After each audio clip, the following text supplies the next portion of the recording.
Hey, look, it works. I'm Don. It's late. I'm up. Hi. How are you, my friends? Welcome back to another edition of Night Owl Movie Talk, where I watch a movie and talk over it. You know, the most annoying thing in the world. Anyways, speaking of most annoying thing in the world, I'm Don Nichols, your host. I will be watching Supergirl tonight. Not the one that is in the theater this weekend, coming out with Millie Alcock, I think her name is, the lady from Game of Thrones. That's what I know her as. House of the Dragon, Game of Thrones. Sorry, the Game of Thrones at this point has like 7 different episodes spin off with colons or whatever. So yeah, not the one about the tall guy, not the other one about Jon Snow that's coming out, not the one. Never mind. So, anyways, yeah, the one from House of Dragons. That's where I first discovered her. That's where most people know her from nowadays. But hopefully, she'll be Supergirl, and that'll be her big thing. She is. So that's in the theater this weekend. The critics are killing it. I figure we'll talk about that at some point. But we will watch what is often considered an atrocious film. Most people put it on their so bad it's good lists. I haven't seen it in a long time. I remember finding it to be not very good, but the cast is tremendous. The people in it are a whole bunch of home run hitters. Helen Slater, this is like one of her first movies. I mean, this is her first movie, so this is like her breakout performance when she's a fresh faced young star and all that. So I'm going to be watching this on HBO Max. Thought, yeah, we would just talk superheroes. Right now they're getting out of fashion. I'm curious about that. I'd like to know, what happened, all of that. There's a lot to talk about with all this. So I'm going to get started on this. Like I said, it's on HBO Max. This is one I imagine a lot of people won't watch along with, but are just checking in to see what exactly my thoughts of why this movie is so bad, even though it has so much going for it. It has a great score, like I mentioned, an awesome cast. I don't know. It's just for some reason it just doesn't work. We'll talk about that. Anyways, I'm going to go ahead and press play on this right now in 3, 2, 1, play. All right, there. Look at that. That was pretty easy. I did that. I'm producing the show. Skip. Oh, My Adventures with Superman. New episode Sundays at 9. I was unaware. Now I do. Okay, so there we go. This one's getting started. As I recall, the superhero movies, especially the Superman movies, Superman 1 and 2 were pretty damn good. I enjoyed them a lot. But then Superman 3, I liked it. A lot of people didn't. It got killed at the time. That's one with Richard Pryor. It's got its moments. It's creepy and scary in some parts where that lady gets turned into a robot. Super. And then Superman 4 and this, Supergirl, both kind of came at the end and they tried to push the boundaries of what they could do with effects and it just didn't really work. Um, this, when it came out, a lot of people didn't see it in the theater. And when they interviewed folks, a lot of them were like, yeah, I'll check it out when it comes out on home video. So when it was being like bid for to be on VHS and all that, uh, it was one of the highest bidded on movies ever to go for like the VHS distributions. So there we have Mia Farrow, Peter O'Toole, Maureen Teefy. I don't know who that is. Brenda Vaccaro. Yeah, this has got a killer cast. The special effects are fun. They're doing like a 70s disco thing with the mirrored letters that fly towards the screen and Peter O'Toole as Zaltor. Zaltar, sorry.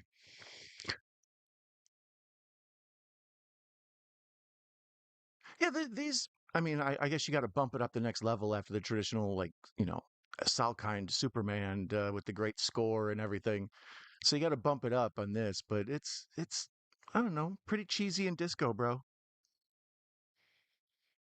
Anyways, is any of you out there interested in going to see that new Supergirl movie, the new one for the James Gunn reboot of the DC universe? Like I say, that's the main thing I'm curious about. I enjoy James Gunn. I'm rooting for him. I hope he can turn this sinking ship of a DC movie property around and try to get that whole franchise and whatever, everything up running properly because it's been so disjointed for so long. The idea of someone like James Gunn, who's cool and knows what he's doing and being overseeing it, but from what I hear, this new one is bad. Although the trailer for Clayface came out, and I'm very interested in that. That looks like they say it's the goriest superhero movie ever made. Well, comic book movie ever made, I should say. So we are still doing the credits. It is, geesh, 2 minutes and 50 seconds into the movie, and we're just now getting out of the credits. Yeah, yeah, yeah, we get it. Xanadu, whatever. So it's been a minute since I've seen this, but as I recall, the plot is incredibly convoluted. It's a whole thing about like how Superman's cousin, which is Supergirl, she ended up living on a planet Argo or something like that, and it was hidden away when Krypton exploded, and then somehow their power source for their planet gets sent off the planet towards Earth, and she goes to retrieve it, and she runs into a witch who falls in love with a handyman, and what the hell happens after that's insane. So all this movie had a $35 million budget in 1984 money. We watched Lost Boys recently, and that was like a $9 million budget years later, right? So this is I can see why this set right here alone looks like, I don't know, some kind of Logan's Run meets Buck Rogers sort of deal, but you can tell they spent a bunch of money on it. I think it's supposed to look like the Fortress of Solitude, but instead it just looks like they're living in somebody's hamstring. It's all like half creepy and gooey. Hey, let's see here. Who we got going here? Anthony Chabot is with us today. Yo, buddy. By the way, I completed my first week of training and I'm seeing it today. Trying to get that some point still up to 2023 on Mars, and I still can't believe that 1 year I lost behind it. Once again, always a lot to unpack from Anthony. Hello, my friend. Welcome. Glad to see you here. Um, yeah, I hope let's just go to the main one. When you see this, let me know what you see. I know it's a lot to do, and in 2023, I'm hoping that when you catch up to 2026 in the memoirs, I would like to see the television rights of it sold. Hey Don, what's up? Hope you're doing well, man. Thank you, Papa. Gosh, Josh, thank you, buddy. I am doing well. I hope you are too. Did you get a chance to see this in the theater yet already? I think you maybe did. I don't know. I'm getting a lot of my movie loving friends confused. Um, Great movie. Yeah, my friend Stacy is here. Acres of Movies. Yes, Stacy, it is a. I know you enjoy this a lot. As I recall, the movie itself, I didn't like. I thought the plot was convoluted, and I thought a bunch of the effects were janky. But I wanted to go back and watch it with a fresh eye because I know how many good actors are in it. Like right now, Peter O'Toole's on here. So, in general, there's a lot to keep an eye out for. But as I remember, yeah, just the whole stuff about her running into that wannabe love witch and her warlock, you know, overlord guy. It was all very confusing. Hey, Papa Goss.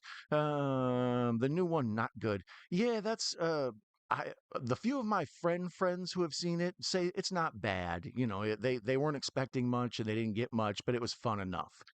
Most of the critics and the intelligentsia at large that sort of control the narrative, they're saying it's terrible. It's projected to be one of the lower performing DC movies, but there's also like the political stuff that's attached to it, like uh, anytime they do, a woman lead character in a comic book movie, they're going to talk about how she's a Mary Sue. I've already heard that. It's Supergirl. What do you mean? Like, she has no flaws. Yeah, she's Supergirl. Shut up. So there's already some of that stuff going on. Personally, I don't think Supergirl has a broad appeal as a character. She's a spin-off character of Superman. And, I've never met anybody who's a huge Supergirl fan. Um, I know the comic books have lasted for as many decades as they have for a reason, and I know she's appeared in many different cartoons and movies and stuff for a reason, but she was just never one of my main heroes.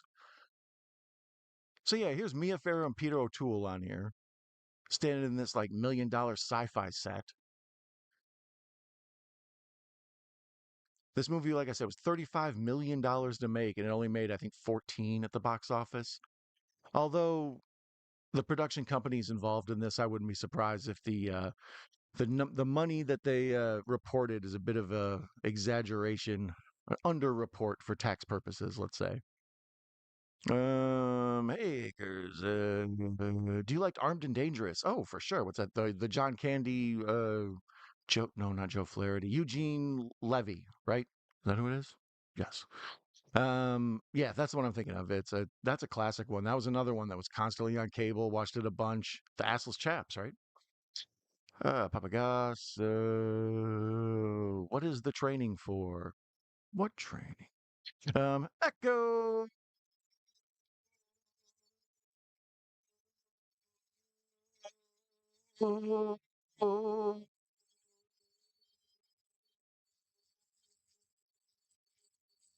Zero.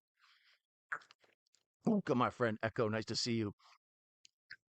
Yeah, I don't know. Helen, um, Helen Slater's tripping right now. She's dealing with some sort of giant mosquito fairy, and she's got like this weird Harry Potter magic wand and sort of this magic orb thing, and she's trying to coax it. This is very Barbarella up front. Um, Filmed at Pinewood Studios. Look at Papa Goss bringing the hot info. I like that. Pinewood Studios, famous studio. Lots of great movies made there. I love the duo of Eugene Levy and John Candy and Armed and Dangerous. If it would not been a hit, I would have liked the sequel. I'm surprised there wasn't a sequel. Harry Crumb's the unofficial sequel, maybe. I'm heading to an afternoon showing on Sunday. Okay, cool. Yeah, I was wondering. I know you. You'll give it an honest opinion of it. I know it's popular to you know right now, James Gunn's fighting an uphill battle on this, trying to revive the DC universe, and I think there's a lot of just people who don't like it built in right away. So, any of my friends who I trust their opinions, I would like to hear it. Like I say, I imagine the mass critics at large are going to continue saying what they're saying, which is just a mess. I hear the plot is supposedly bad and all over the place and yada yada, but they're always like, "Well, Millie Alcock's good and Jason Momoa is fun." It's like, all right, I'll check it out, I guess. This has got to be the first time I've ever seen this movie in widescreen, though, because this is one I watched, in the '80s as a kid. It was on cable a bunch, so I've probably only seen this in the full frame version my entire life, and I'm taken back. It's a nice spectacle. It's a bigger movie than I remember. Like I found it to be much like how Superman 4 is, like a cheaper looking version, because monetarily Superman 4 cost a ton of money, but yeah, there's all sorts of crazy special effects and stuff in this. It's the set design's cool. Maybe I've been too hard on this movie all this years. Maybe I will fall in love with this. Stacy is right. It is a great movie, and we'll find out. Supergirl has the Hans Buchy, I'm your white knight guy that he directed PCU. I didn't know that. Let's see here. I like the scenes where they destroy the city, etc. in Supergirl. Yeah, I remember like at one point she goes to the Phantom Zone, as I recall, and like a few other scenes that are sort of super interesting and memorable. Um, But there has to be, because it's a woman's movie, there of course has to be like kind of a romantic love plot about the man that falls in love with her and who that other witch lady's trying to get him to fall in love with her and stuff. So it's kind of a dumb s- like C plot. But the rest of it, yeah, I'm looking at and it's visually way better of a movie than I remember. Brendan Vaccaro and Faye Dunaway. Yeah, no, I was mentioning that as the credits went by. The cast is outstanding. Who would you cast as a DC villain Livewire? I have no idea. Blobber Girl. There you go. Thank you. Back to the blob. Today, my friend Video Tasties and our lifelong pal and chum, the Horror Cat Dad on YouTube, watched The Blob on Video Tasties channel. So we had Blob Mania, and we spent a lot of the afternoon just replacing famous film titles and famous sayings with the word blob. You know what I mean? Blob. Let's see here. Do you like Back to the Beach? That one's underrated. That one is underrated. I saw that, but I don't know. I guess they still have this now. At some hotels you would go to, you'd be able to see movies before, like after the theater, but before cable or even sometimes VHS. They were basically the same movies that were in the airplanes, in that window of release. So you could see movies a little bit before they came out on VHS, and I saw Back to the Beach that way. I think we are on vacation in Orlando, and I saw it on late on the cable, the hotel thing, and we paid whatever $6 for it or some crap. But yeah, that one's always kind of special to me because it's jam packed with silliness, and I was never into those old beach blanket bingo movies, but that one's a fun one. And she says blob to the beach. There you go. Anthony in training would love to see the training scenes. Oh, Anthony in training. When you talk about training, okay, that's that. Now it all comes full circle. Gotcha. Faye Dunaway just chewing it up.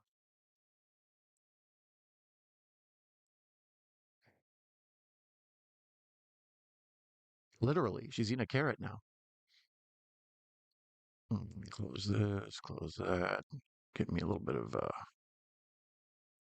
CPU energy back there. Bam. All right, there. Now we're all back technically set up. Yeah, pretty movie. I mean, right now, even her having the picnic on the beach where she's trying to be like this love goddess in the whatever it's called, the fancy name for the power source of that Argos hold planet, the hemoglobin or whatever hell it's called. Um, no, what is it called? Somebody want to beat me? Somebody want to beat me in the chat? I know I'm totally gonna have to Google this one. What the hell is the power source in Superman for or Supergirl the movie?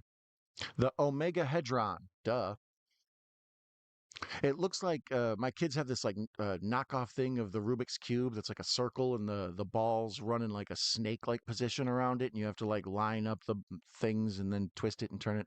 It looks like that. I'm pretty sure it is one of those, or at least an old Christmas ornament. It's a bird. It's a plane. No, it's not all movie talk. Jinja Ninja is here. Welcome, Jason, my main man. How are you doing, sir? Gareth is Dark Wizard villain. Cast him now, right? In everything. Best of luck in your training, Anthony. We all send that sentiment, Anthony. You're the man. We hope you do awesome at your new job. Exactly. Ginger Ninja in the house. Momoa in Kiss. Hey, Papa Gus. We got the new Russell Crowe axation comedy, The Get Out, looks good. Also, the Western heist movie, The Wait, with him and Ethan Hawke. I wasn't aware of either of those. Actually, I saw something about The Wait. I haven't seen The Get Out or anything about it yet, but yeah, Russell Crowe's one of those people. He's reviving his career. He sort of went away for a minute, but he was still beloved. He didn't really do anything to deserve it totally, but the Cowabunga from Down Under, Ben Grimm is here. Welcome, Ben Griff. He was the graveyard shift master.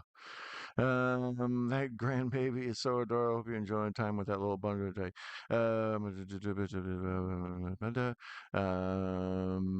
Evening, Don and Chad. Welcome, Russell. What is Larry Nance Sr.'s favorite movie? Bustin' Loose with Richard Pryor. Hey, Russell. Good day, Bruce. Hey, Pop. Do you like The Secret of My Success? Yeah. I mean, isn't Helen Slater in that also, as I recall? The big ones I think of her is always this and Legend of Billie Jean. Um, she's like when she did this, like I mentioned, she'd only done a few couple things on TV, an after school movie, and then like a some sort of made for TV something or other. Oh, an episode of maybe a soap opera. So when she did this and was the lead in it, this was like a big, fresh face, like, a lot of load to carry to be the lead of a movie when you have never really done anything before. So then right after this, she does Legend of Billie Jean, and then after that, like, yeah, bunch of TV and a variety of other things. She's always solid, but like those are the two ones I think of her mainly for. Yeah, Legend of Billie Jean. There you go. Hi, Stacey Love. She's in the City Slickers too. Yeah, I remember that. Like when I was going through her cameo or her filmography before I did this. So here's the Omega Hedron or whatever has showed up on Earth, and so is she chasing after it, and she's got the outfit on, and she's figuring out that she's just like Kal-El. She can, fly and float around, and a planet with a yellow sun gives her all sorts of crazy powers.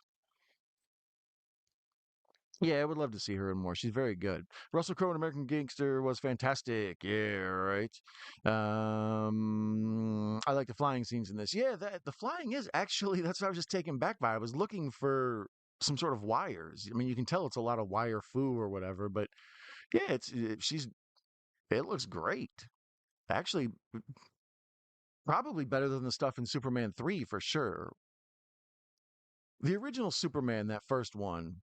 Okay, that's kind of like just classic green screen bit of business there. That looks a little janky. But that first stuff where she's learning how to just sort of float and fly and dance around and swim in the sky, that was actually really well done. And this isn't bad. Yeah, some of the wide shots look pretty cheap. I am at the 17:49:50 mark watching this one. The captions say music continues, which is awesome because the score for this is one of the things I remember being, even back then, I was like, I really enjoyed the score. It isn't the John Williams stuff, but it's, a little bit different. And this is a lot like Superman Returns. They got good special effects for her flying, so they're going to show a lot of it. Like this is just sort of almost like in Star Trek 1 where they like lovingly show the Enterprise for too long. But once again, I'm taken back. This isn't as bad as I remembered. I think the widescreen presentation for sure helps. It makes it look bigger and you feel that it's not so squished in and cheap looking. A lot of it, as I recall, looked like TV because I watched it on TV all those years, but seeing it in the bigger presentation, it's better. It's already bumped up at least half a point on my rating. Would Dudley Moore have been good as Wolverine? Yes. How about Danny DeVito as Wolverine? How about Dudley Moore as Wolverine and Danny DeVito as Juggernaut? Would Charlie Slaughter have been a good Robin? Let me double check. Make sure I know the right Charlie Slaughter I'm thinking of.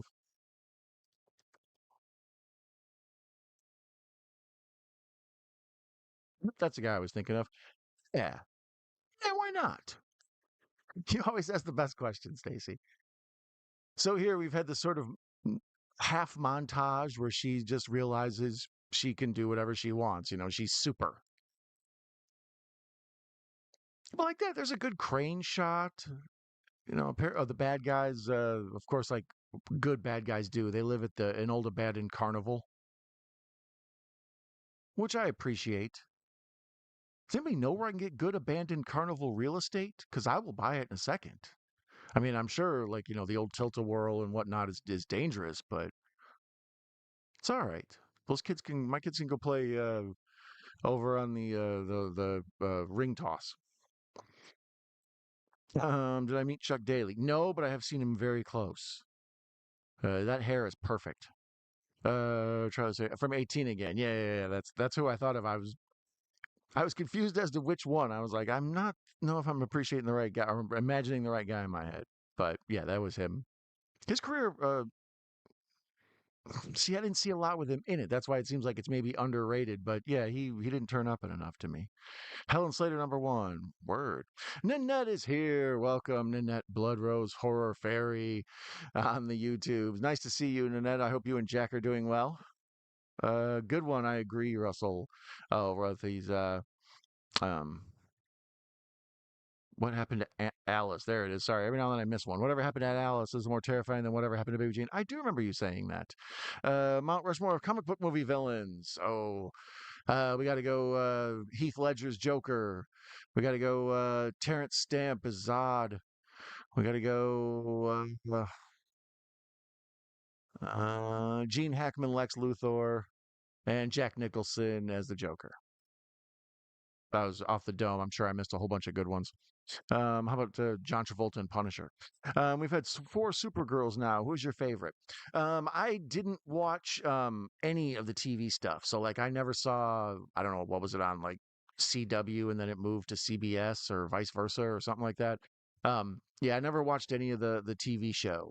Um, this Helen Slater one is to me the definitive live action one because it's all I really remember. Um, and then Millie Alcock, I like her from Game of Thrones. And when I heard she was going to be the new Supergirl, I thought, sure, whatever, that makes sense. Apparently Julia Garner was busy. Um, but some of these actresses, once they get their little window of fame and a chance to try to get something going, you know, that's the window Millie Alcock's in right now. So she's got to jump all over it, or else what's her name, Sadie, the redhead from Stranger Things, will take her jobs. Um, So yeah, I was interested to see her do it. She was good at the end of Superman, the new one. I thought she was kind of a little scene stealer at the end. I never realized how short Helen Slater's skirt is in this. I was a kid when I watched it, so didn't realize how much they're really playing up her build. Yeah, Helen Slater is underutilized because looking at her here, she looks a lot like Daryl Hannah, but she acts better. She's a better emoter. Later on, Daryl Hannah becomes a classic, like in Kill Bill and stuff. You just, but like Daryl Hannah and Splashed, you know, Helen Slater could have played that role.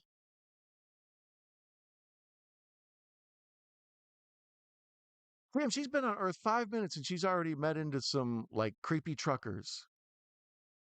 That's terrible. I hope you're proud of yourself, Earth. Oh, one of them's Matt Frewer, frickin' Max Headroom, and Trash Man in The Stand, the Stephen King, the original one, not the most recent one. What's your favorite Matt Frewer role? Doctor, the old CBS show. Let me see here. Abandoned Carnival is also Apple program Smoke. It's a good arson program. I That's also seems makes sense to me.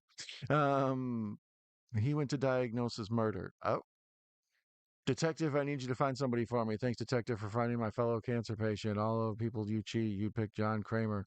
I call that bad luck. Saw X. Wow, I didn't realize you were a Saw fan, Russell. As I was reading that, I was like, is this a Saw quote? Hmm. Smallville had one, and the CW had one too. Okay, yeah, I was thinking Smallville was probably the one that I was trying to grasp. I knew the other three. Smallville is one of the ones I need to go back and watch.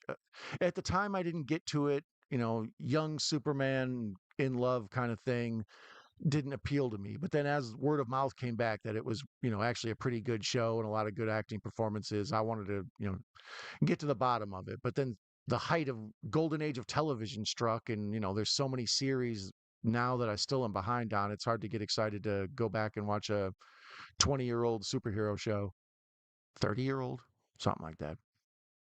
20. So she just laser visioned one of the evil truckers' switchblade, which is impressive because she's never done anything but fly right now. She's just sort of learning how good she can kick ass. It's sort of the born identity of superheroes. I just wake up and Jack has annoyed me because I wake him up. Dogs do that. Kal-El, welcome, sir. Laura Vandervoort is my favorite superhero girl, period. Is that the Smallville one, I'm assuming? Or is that the probably? Hello, Don. Hello, Matt. Everybody's saying hello. Nice to see you. Do you like Fool's Gold? Which one is that? I'm confusing it with Fools Rush In, the Matthew Perry, Salma Hayek deal. Fool's Gold. What is that one? Cast Kal-El as a general. Yeah, that's what I was gonna say. Cal dropped in. I normally didn't give him his usual greeting. Son of Jor-El, kneel before Zod. No, our old friend Kal-El. I was wondering if you were here. I know Cal's a big fan of this. I know he likes any Superman from the '80s, especially any of the Christopher Reeve stuff. He's the only guy I know who actually genuinely enjoys Quest for Peace, unironically. Frewer Max Headroom. Yeah, yeah. Like I say, he was good in the Stephen King miniseries for The Stand.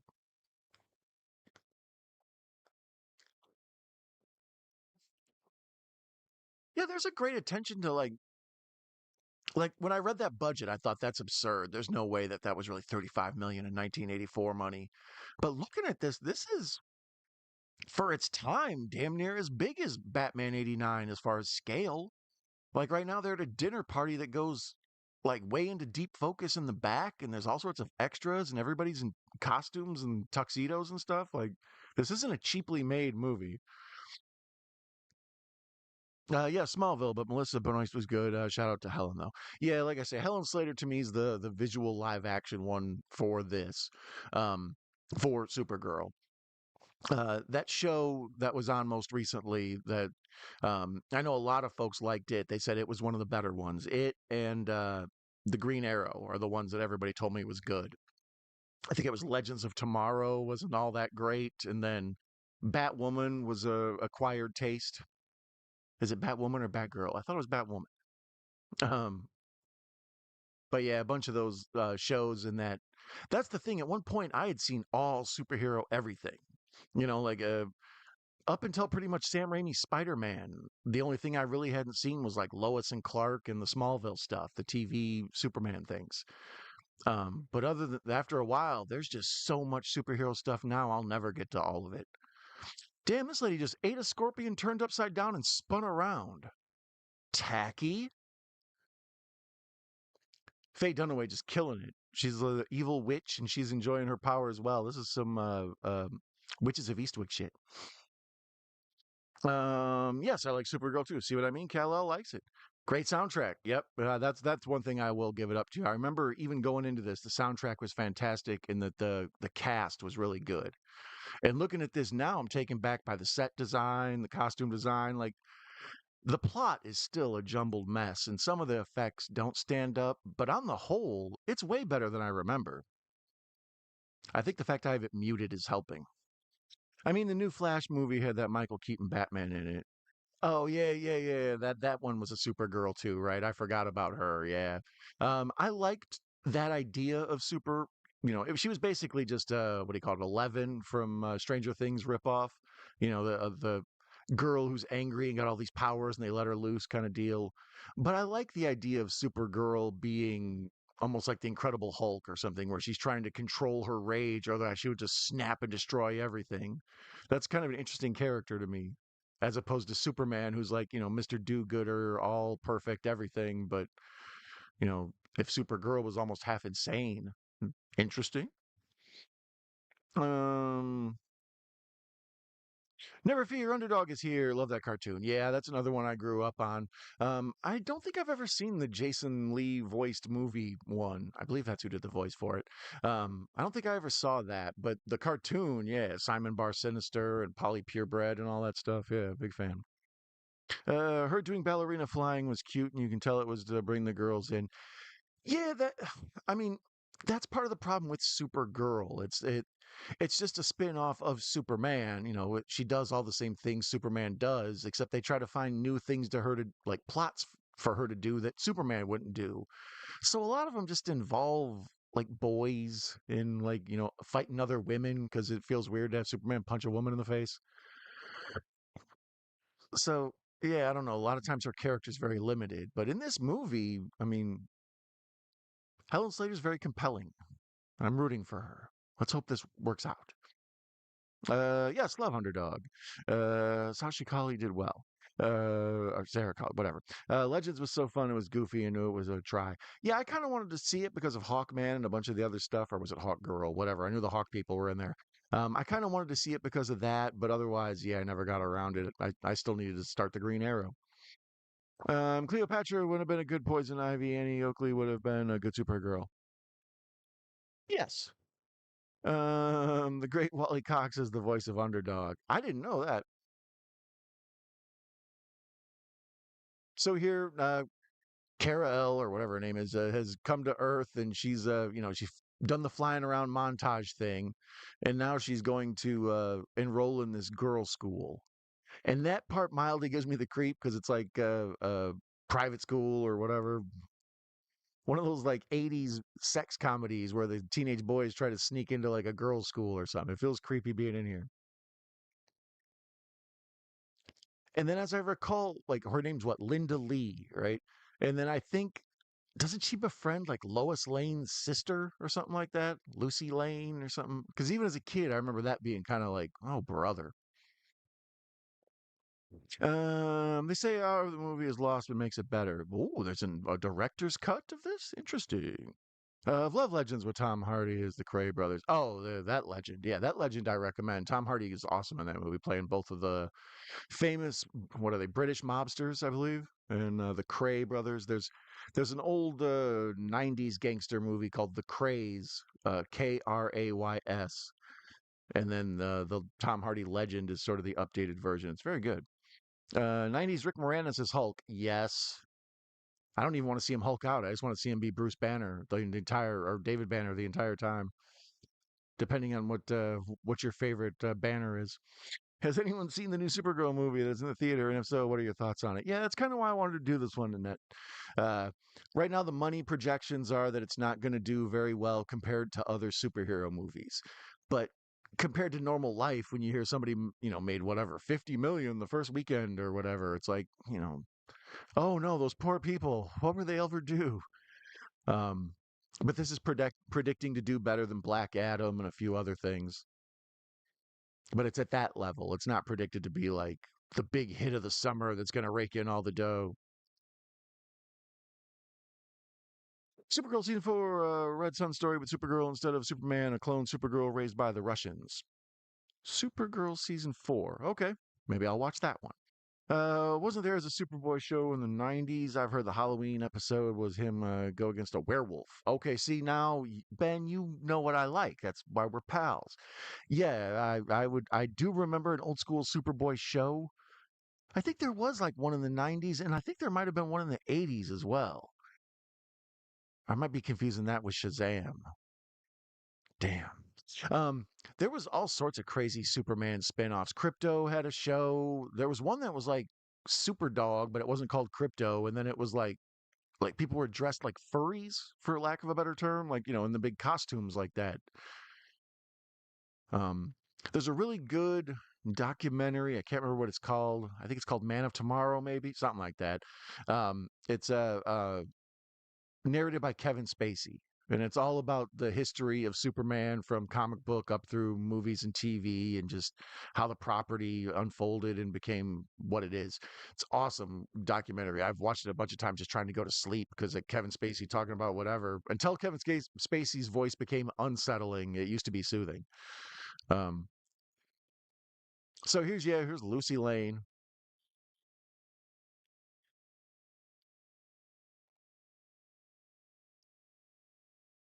And this is just screwball comedy with Frosted Flakes product placement. Her and Supergirl have a fight paying homage to Superman 2 in it. Oh, anyways, the point of that Kevin Spacey documentary I recommended is if you dig Superman, that is like, that breaks down everything. All the film portrayals, all the stuff like in other countries, things that, only had pilots. Uh, Her and Supergirl have a fight paying homage to Superman 2 in it. It was cool. Huh, I like it. I like it.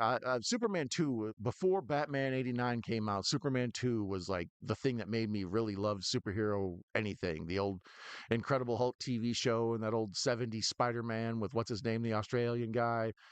All that was like my childhood. So later on, when Batman 89 came out and it was amazing, up until then, Superman 2 was just like the coolest movie I'd ever seen. It was the perfect sequel. It's like you take a hero and build him up in the first movie, and then you take the second movie and introduce three just like him. Now fight off three of yourself. Michael Keaton is Hulk, and then Kurt Russell is Batman. Yes, I'll take it. I'm rooting for Supergirl, but Millie doesn't look like a Supergirl to me. I hope it's good. Yeah, they're doing kind of a different take on her. At least, at the end of the new Superman movie, they made her look like kind of a fun party girl. She's sort of mad that she's got all this power and all of that. So here, in her costume, whatever, her alias, she sees a picture of Superman and realizes that there's another like her on the planet. So for those of you keeping up with this version of Supergirl I'm watching here now, once again, Helen Slater killing it. Every time they cut to her, she like just holds the frame. She's a star. This is her first like I say big movie. She was in a couple of TV things, and you can see how this and Legend of Billie Jean, they were really trying to make her into. I don't know. I don't know how she didn't end up, with all the Daryl Hannah roles, like I said. Her cousin and she has a crush on Jimmy Olsen. I Is that a thing in the comics? I never saw that. To me, Jimmy Olsen is always a nerd. But I heard like in the new the Zack Snyder stuff, Jimmy Olsen is supposed to be like this big ladies man and all that. And um a lot of portrayals are just like Jimmy Olsen is the lover. So I don't know if that's something that came into the comic books after I quit reading or what, but yeah, that's apparently a storyline that comes up more than once. I could see it, Stacy, and I thought it would be good. Wait a minute. I saw it at CinemaCon. It was awful. This you saw? Superboy, 1980s. Krypton was a really good show. I never watched that one. Define idiocy. A bunch of idiots dancing to a song made famous. Oh, Con Air. I beat you the punchline on that one. Great documentary, The Amazing Superman, something like that. Yeah, the one with Spacey narrating. That's all I remember to call it. I have a DVD copy of it. Um, But yeah, it's like I say, it starts off with, how Superman originally was bald, like Lex Luthor, and he was like this crazy Professor X Brainiac guy. And then at first he didn't jump or he didn't fly, he jumped really high. And then, all this different stuff with putting him in the suit and giving him the red cape and the Superman logo. That's why all those things are owned by like different people because they're all come up with at different times. And you just learn the history of Superman. It's fascinating. So here they're doing the thing where Faye Dunaway falls in love with the handyman at the girls' school. As they say in 16 Candles, he's an oily variety bohunk. I'm thinking that was Elizabeth Taylor's fourth husband. I don't know. Um, but yeah, that's what as I recall, the thing that sort of took the energy out of this movie. All the stuff with her doing, Supergirl stuff, like right there, she just used her X-ray vision. All that's good. But yeah, the wacky teenage high school stuff is just not working. Superman 2 was my favorite movie. Cal, you got excellent taste. Yeah, that's like I say, I saw part 1 in the theater. I thought it was amazing, cool film. Gene Hackman, Christopher Reeve, I didn't really like Lois Lane in that because she's just sort of a troublemaker, but Margot Kidder's awesome, so I'm not gonna hassle her. But then when part 2 came out, I remember seeing magazines with pictures, showing stuff of Zod and all that, and I was so excited to see that big bus fight scene in the middle of the intersection and all that. Um, and then when that movie came out, I watched it over and over and over. Whenever it'd be on cable, it was appointment programming. When I first got a VCR, that was one of the first movies, like my wish list. You'd be waiting for it to come on so you could record Superman 2. Oh, I heard that the producer wanted Smith to have him fight a giant spider, and Smith would do it later. Producer did Wild Wild West, made a giant fight spider. Yeah, yeah, that what's his name? John Peters, I think his name is something like that. He's a producer on everything, but apparently he got his break getting into Hollywood by being Barbara Streisand's hairdresser. But that's kind of like a running gag. He was that, but he was also, I believe, a rich dude who had a lot of Hollywood friends. But you'll see John Peters' name at the beginning of everything. It's like Caddyshack, Batman '89, a variety of other things. And they wanted Kevin Smith to do a Superman movie, and they were gonna have Nicolas Cage be Superman, and they were gonna have Will Smith be Jimmy Olsen, and I think it was Jim Carrey was going to be Brainiac, something like that. And then of course like the casting kind of fell apart, and I think maybe Chris Rock was in talk to be Jimmy Olsen. I don't know why they were determined to go black, but um, once they went that way, they didn't go back. Strangely enough, um, but that movie fell apart. Obviously, there's pictures of Nicolas Cage in it. There's a documentary about the making of it that fell apart and everything. But in oh boy, what was it? One of them movies where they have the multi universes, Nicolas Cage turned up. Was that Flash? Maybe I don't know. One of them superhero movies where the too many universes show up at once. Yeah, here we go. This is the stuff that is also creepy. That we're at a teenage girls' school and we're got a shower scene going here. They're not showing us anything because it's Supergirl, but at the same time, why is the camera panning through here? Give me a break. What is this, Porky's? It is Porky's. They're getting revenge on the other girls by fooling with their water. Don't fall for the hole in the wall. Miss Ballbricker is going to pull on you. Never mind. Do you like hiding out? Oh, yeah. What's his name? John Cryer. Yeah, that's another one. Played to death on cable, so I've seen it so many times. Uh, Weird how the grown man broker hides out in like witness protection, and then he like falls in love with a high school girl. Yeah, now here we are. We're back in the teenage girls' locker room. Yeah, 80s do that a lot.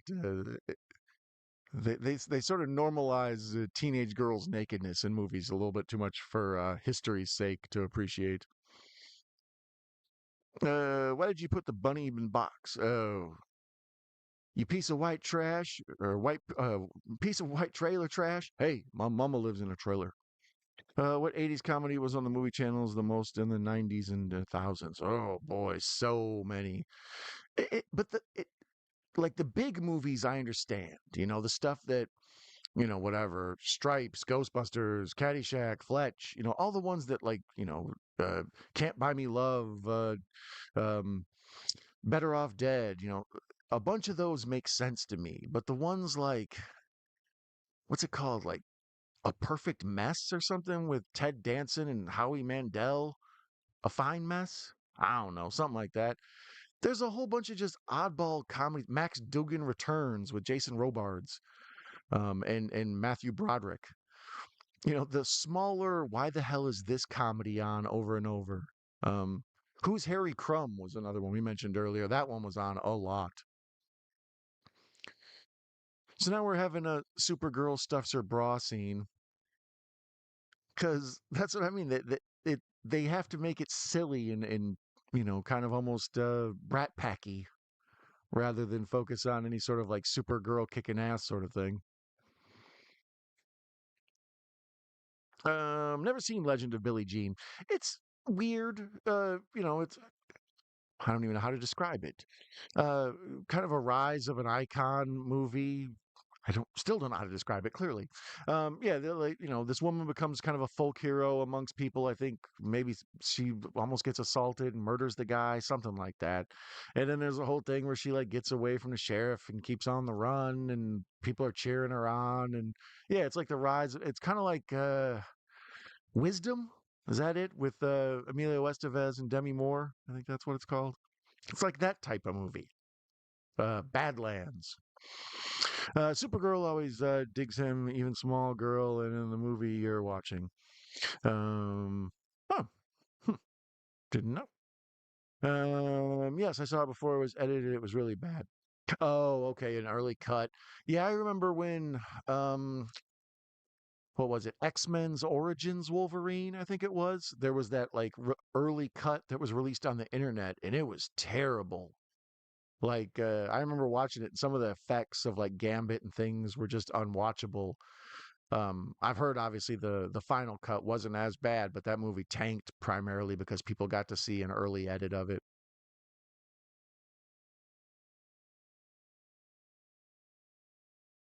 Once again, yeah, all these little scenes like Faye Dunaway doing her witch stuff in this old haunted carnival. This is all like big budget and looks good. Like I always think of Superman 1 and 2 being really beautifully shot movies for that era and that like, for the 80s, that early 80s, late 70s, like that era, like that movie looks amazing. It's just as good as any movie that's ever been made. And this is close. I mean, the plot is still WTF. Like I said 2 seconds ago, Supergirl put on a wool coat and then put a bra on over it and then started stuffing her bra. Um, Look for the sky. It's a bird. It's a plane. No, it's just a plane, right? How many husbands has she had? Who, Liz Taylor? Couldn't even keep track. Merge Howard the Duck and this blob into one movie. Ooh, Howard the Duck is an underrated comic book movie. I saw that. People act like that's crap. I'm still amazed to this day how good that duck costume looks. Like every time I watch Howard the Duck, I think that duck looks real. Like that's a good costume. Yeah, we'll have to watch Howard the Duck on the channel sometime. We just won't talk about Jeffrey. What's his name? Who would you cast as Peter Goober? See, it's weird. I actually kind of like him a little bit. Peter Goober, isn't he also the producer guys? That's what I'm thinking about.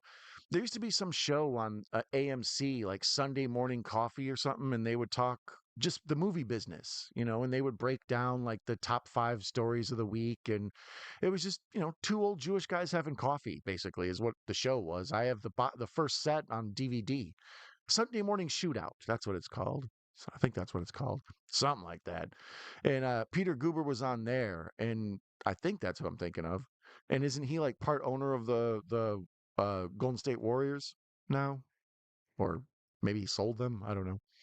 Um, let's see. You're accustomed to worshiping things that fly. Good. Rise before Zod. Now kneel before Zod. Look at Cal. I don't know what's up. Kneel before Zod. Love the Superman telly series. Christ, I'm old. Yeah, the old George Reeves one. Is that the one that one? There's so many Superman on TV.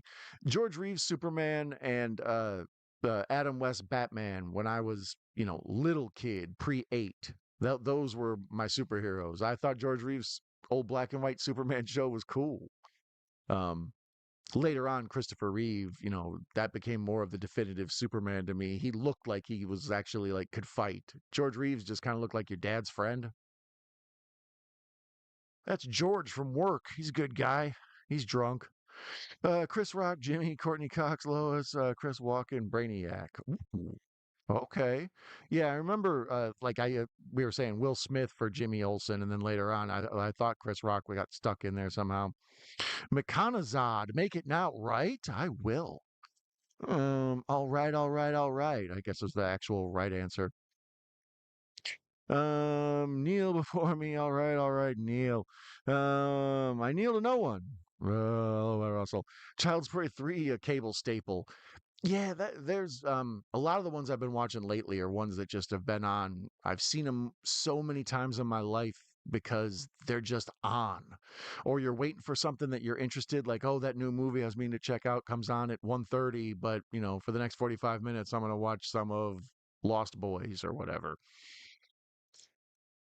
The Sexorcist was a funny film. I'm not familiar with it. Trade Matthew Broderick and Timothy Hutton from the 1930s for 80s versions of James Cagney and Walter Brennan.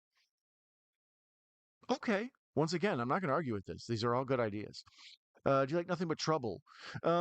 Yes, that's another one there's a classic example of a movie that wasn't very good, and there was no reason for them to play it 9 million times, but they did. So because of it, I've seen Nothing But Trouble so many times to the point where now I'll just leave it on to see Dan Aykroyd's penis nose. Um, for those of you who haven't seen Nothing But Trouble, Chevy Chase and Demi Moore get pulled over in this like crazy junkyard town in the middle of nowhere. It's like basically a landfill. And then there's kind of like, House of Horrors thing they get trapped in with like these weird babies that look like the pinheads from Freaked and except fat or something, overweight. It's insane. The whole thing is just gross and creepy, but somehow it's Tupac's first movie. Yeah, I don't know how that happened either. So yeah, Nothing But Trouble's a fun one. Good Taylor Negron movie. What's your favorite Taylor Negron? That and um, Last Boy Scout. Canadian body horror film Bite was good. I've seen Bite, but it's been a minute. I do, Stacey. Supergirl pacing feels weird. I always felt that. Yeah, like right now, there's a whole thing where they're off talking to Faye Dunaway and her assistant and her the sorry, Supergirl's like teacher is coming to him, like trying to make an allegiance.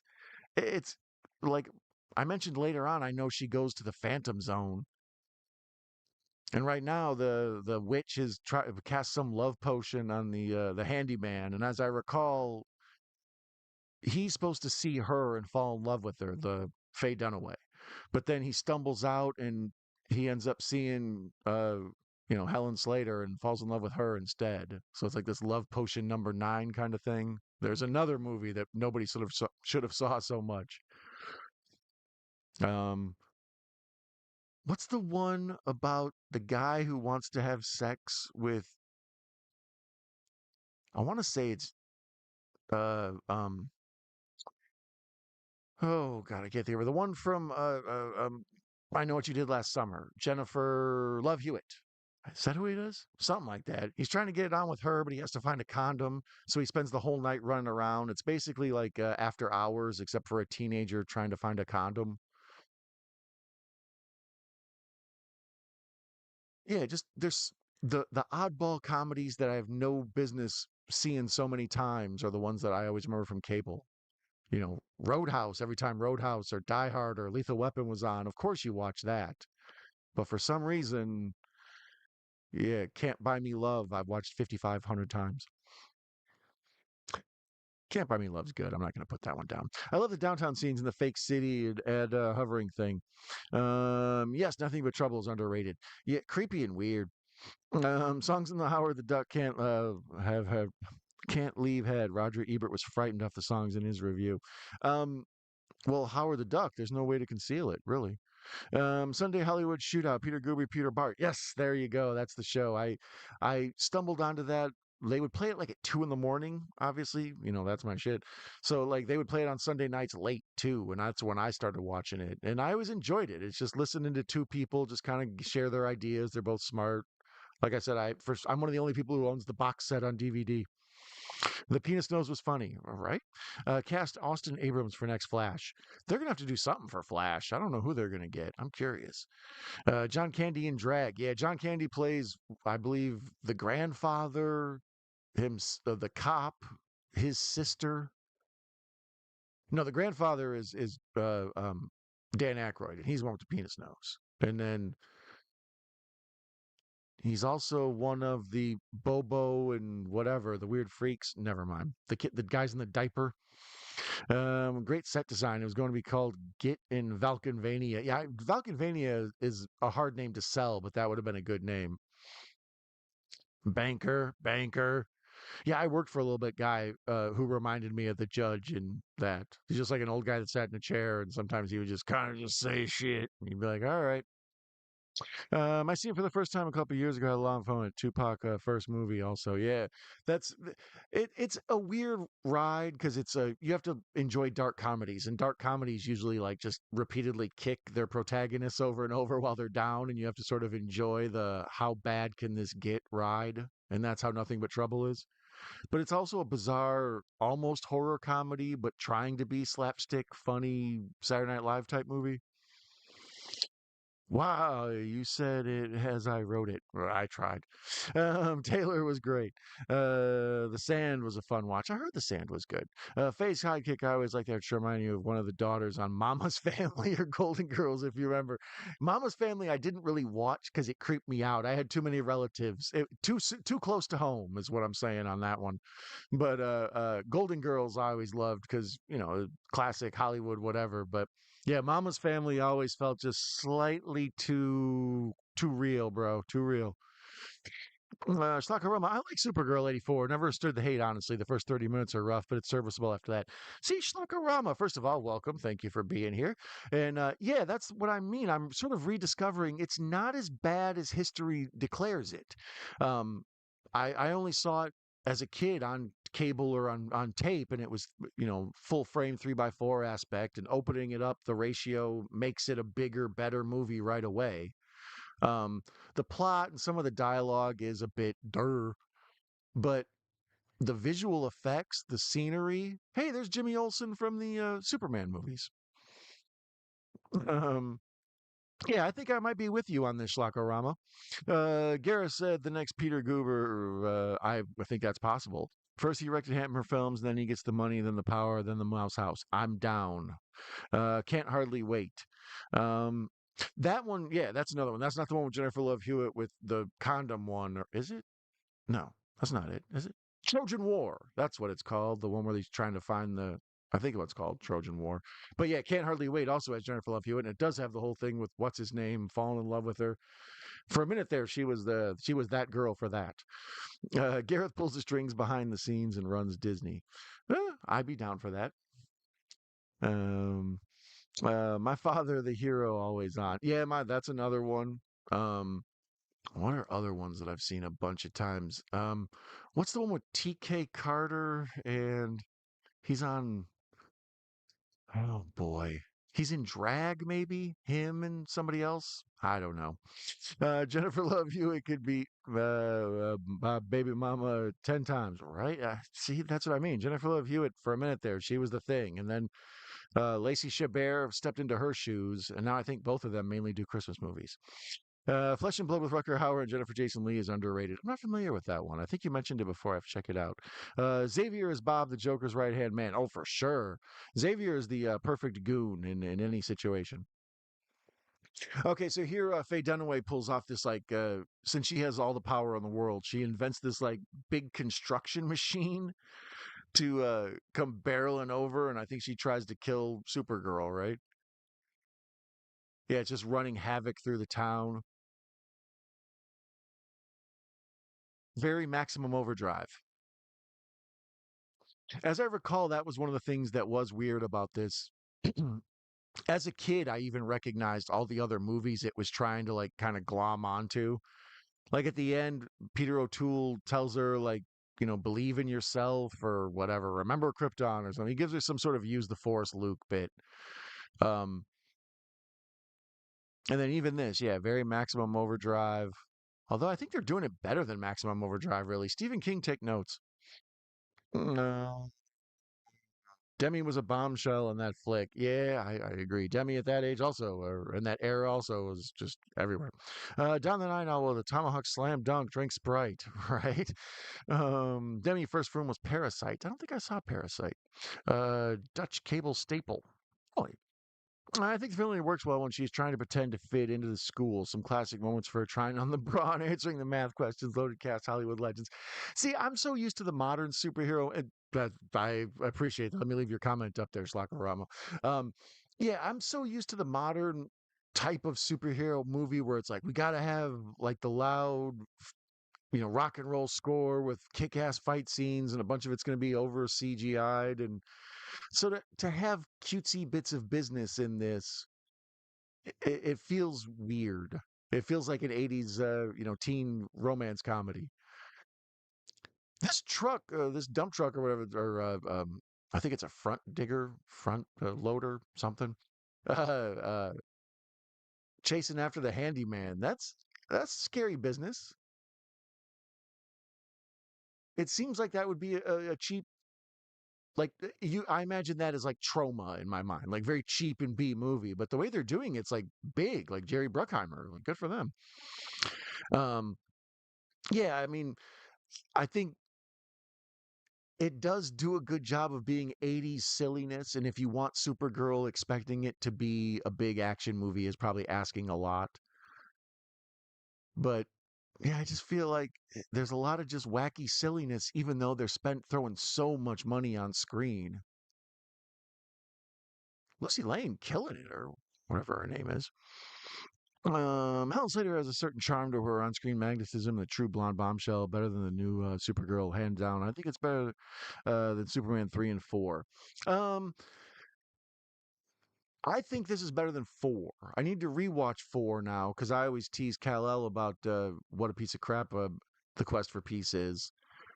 But I don't know. Now seeing this, it makes me think maybe it wasn't as bad as I remember. Um, Superman 3 is another one that it's an acquired taste. I've seen it so many times. I like evil Superman, like when he has the dirty suit and the 5 o'clock shadow and stuff. Um, he flies to the top of the Empire's or Statue of Liberty and meets up with that hoe or whatever's going on. I like all of that. I like the sister of Robert Vaughn. Is that who it is? That guy. His sister turned into a robot was scary as hell. The whole plan of how they stole their money that Office Space later steals, all that's like really good. So Superman 3 I can't hate on because Richard Pryor's awesome too, right? He's better in Superman 3 than he is in the toy. That's not saying much. Wow, we got a tire fire and a Popeye's chicken product placement. Good for them.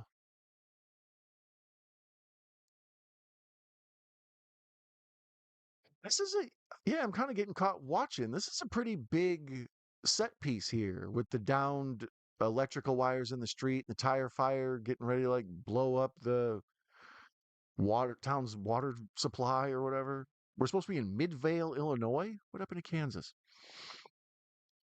But yes, I agree. Helen Slater is. I was mentioning earlier. For this to only be like her first movie and like the first time anybody, a big audience, has seen her and become familiar with her. This she kills it. Like to be this your first thing and be Supergirl. I mean, I'm sure they were trying to go for that Christopher Reeve, Brandon Routh thing where it's like, oh, they're sort of undiscovered. But she carries this movie well for this being her first thing. Yeah, that flying shot, pretty good. Especially when you consider the transfer. Like, back then they could hide a lot of things with not crystal clear picture, but to now have this in HD and all that, yeah. I was rewatching Ninja 3 The Domination the other day, and you can like see the strings on the floating swords and stuff. I don't see any of that in this.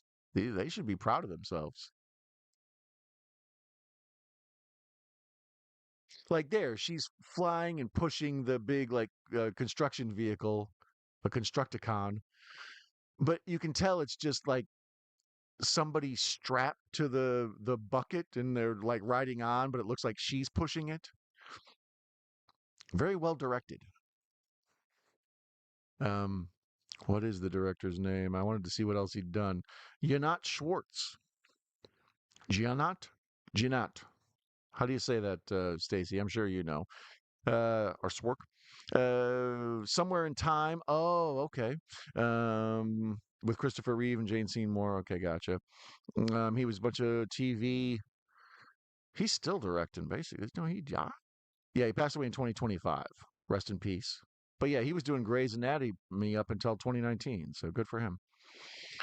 A whole bunch of TV, whole bunch of Smallville. Um, yeah, almost all TV. Rockford Files, Twilight Zone, Santa Claus the movie. Okay, this looks yeah. Santa Claus the movie is another movie that looks great. So I could see that. Okay. Um. Oh, Jaws 2. Okay. Was not familiar that he was the director of Jaws 2.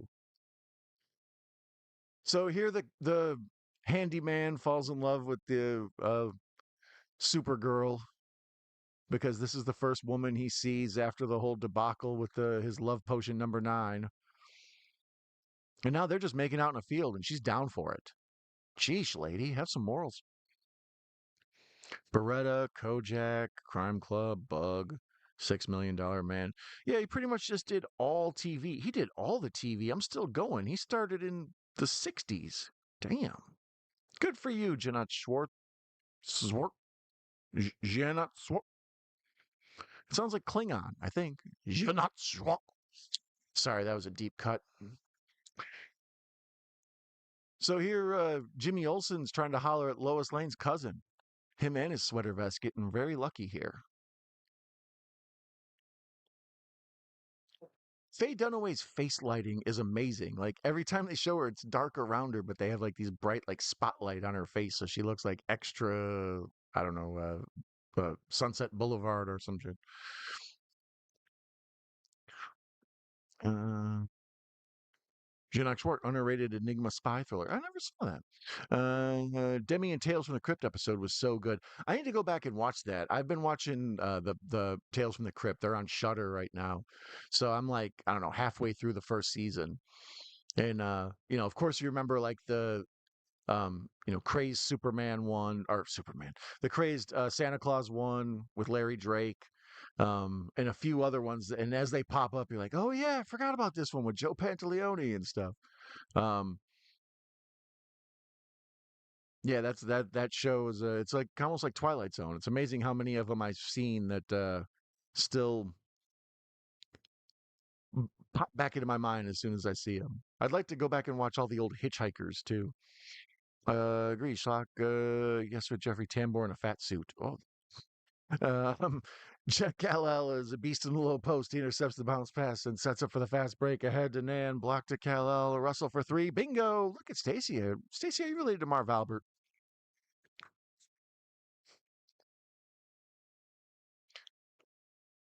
The biggest shock revelation of my life was learning that Chuck D from Public Enemy is just doing a Marv Albert personation. Like once you put those two voices together, it blows your mind. Okay, so now the big rip in time or whatever to open up the parallel universe that they're going to try to get Supergirl to go into has been torn open. Ben Grimm calls a timeout. Hart Bachner, Fun and Die Hard. He directed PCU and wanted everyone to stick to script and Piven bash him in commentary. I love PCU as is. Funny's 90 comedy. Did Jeanette Schwartz did or whatever?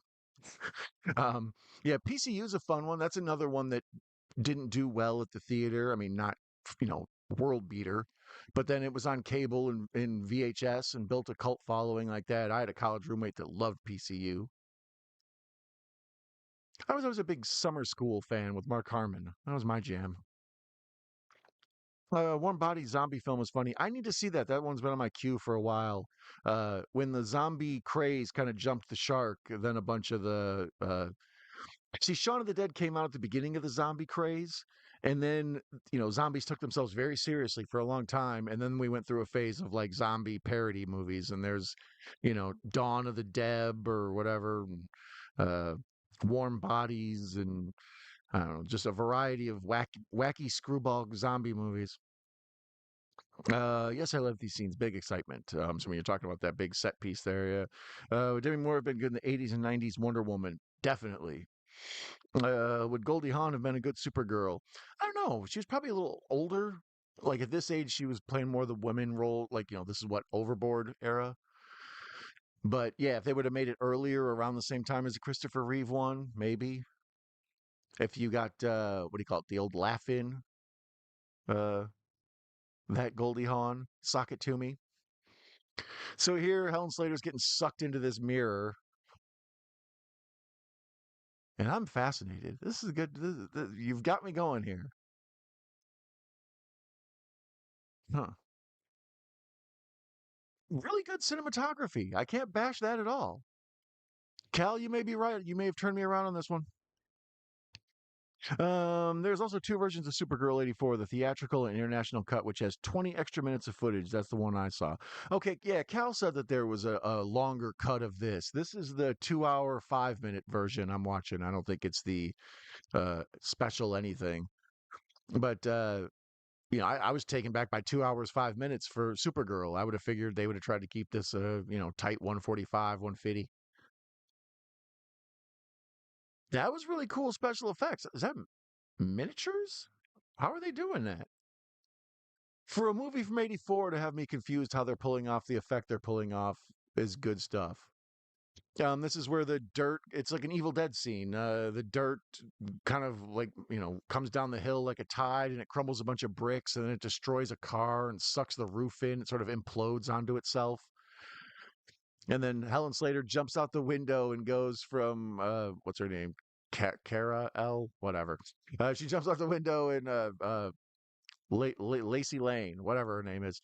She jumps out the window, and as she jumps through the split screen, or the cut in the middle of the screen, she goes into Supergirl, so that you can tell they just did like two shots they cut together in the middle. It's a pretty cool effect.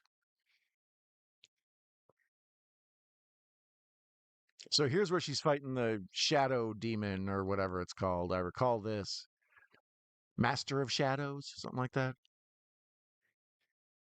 They can catch me in the morning right now. I'm having a hard time staying awake, and I don't know why. Um, yeah, I don't blame you, Nanette. It's been a long week for all of us. I was already thinking as soon as this is over, I am gonna have a snack and go to bed. But right now, I am at the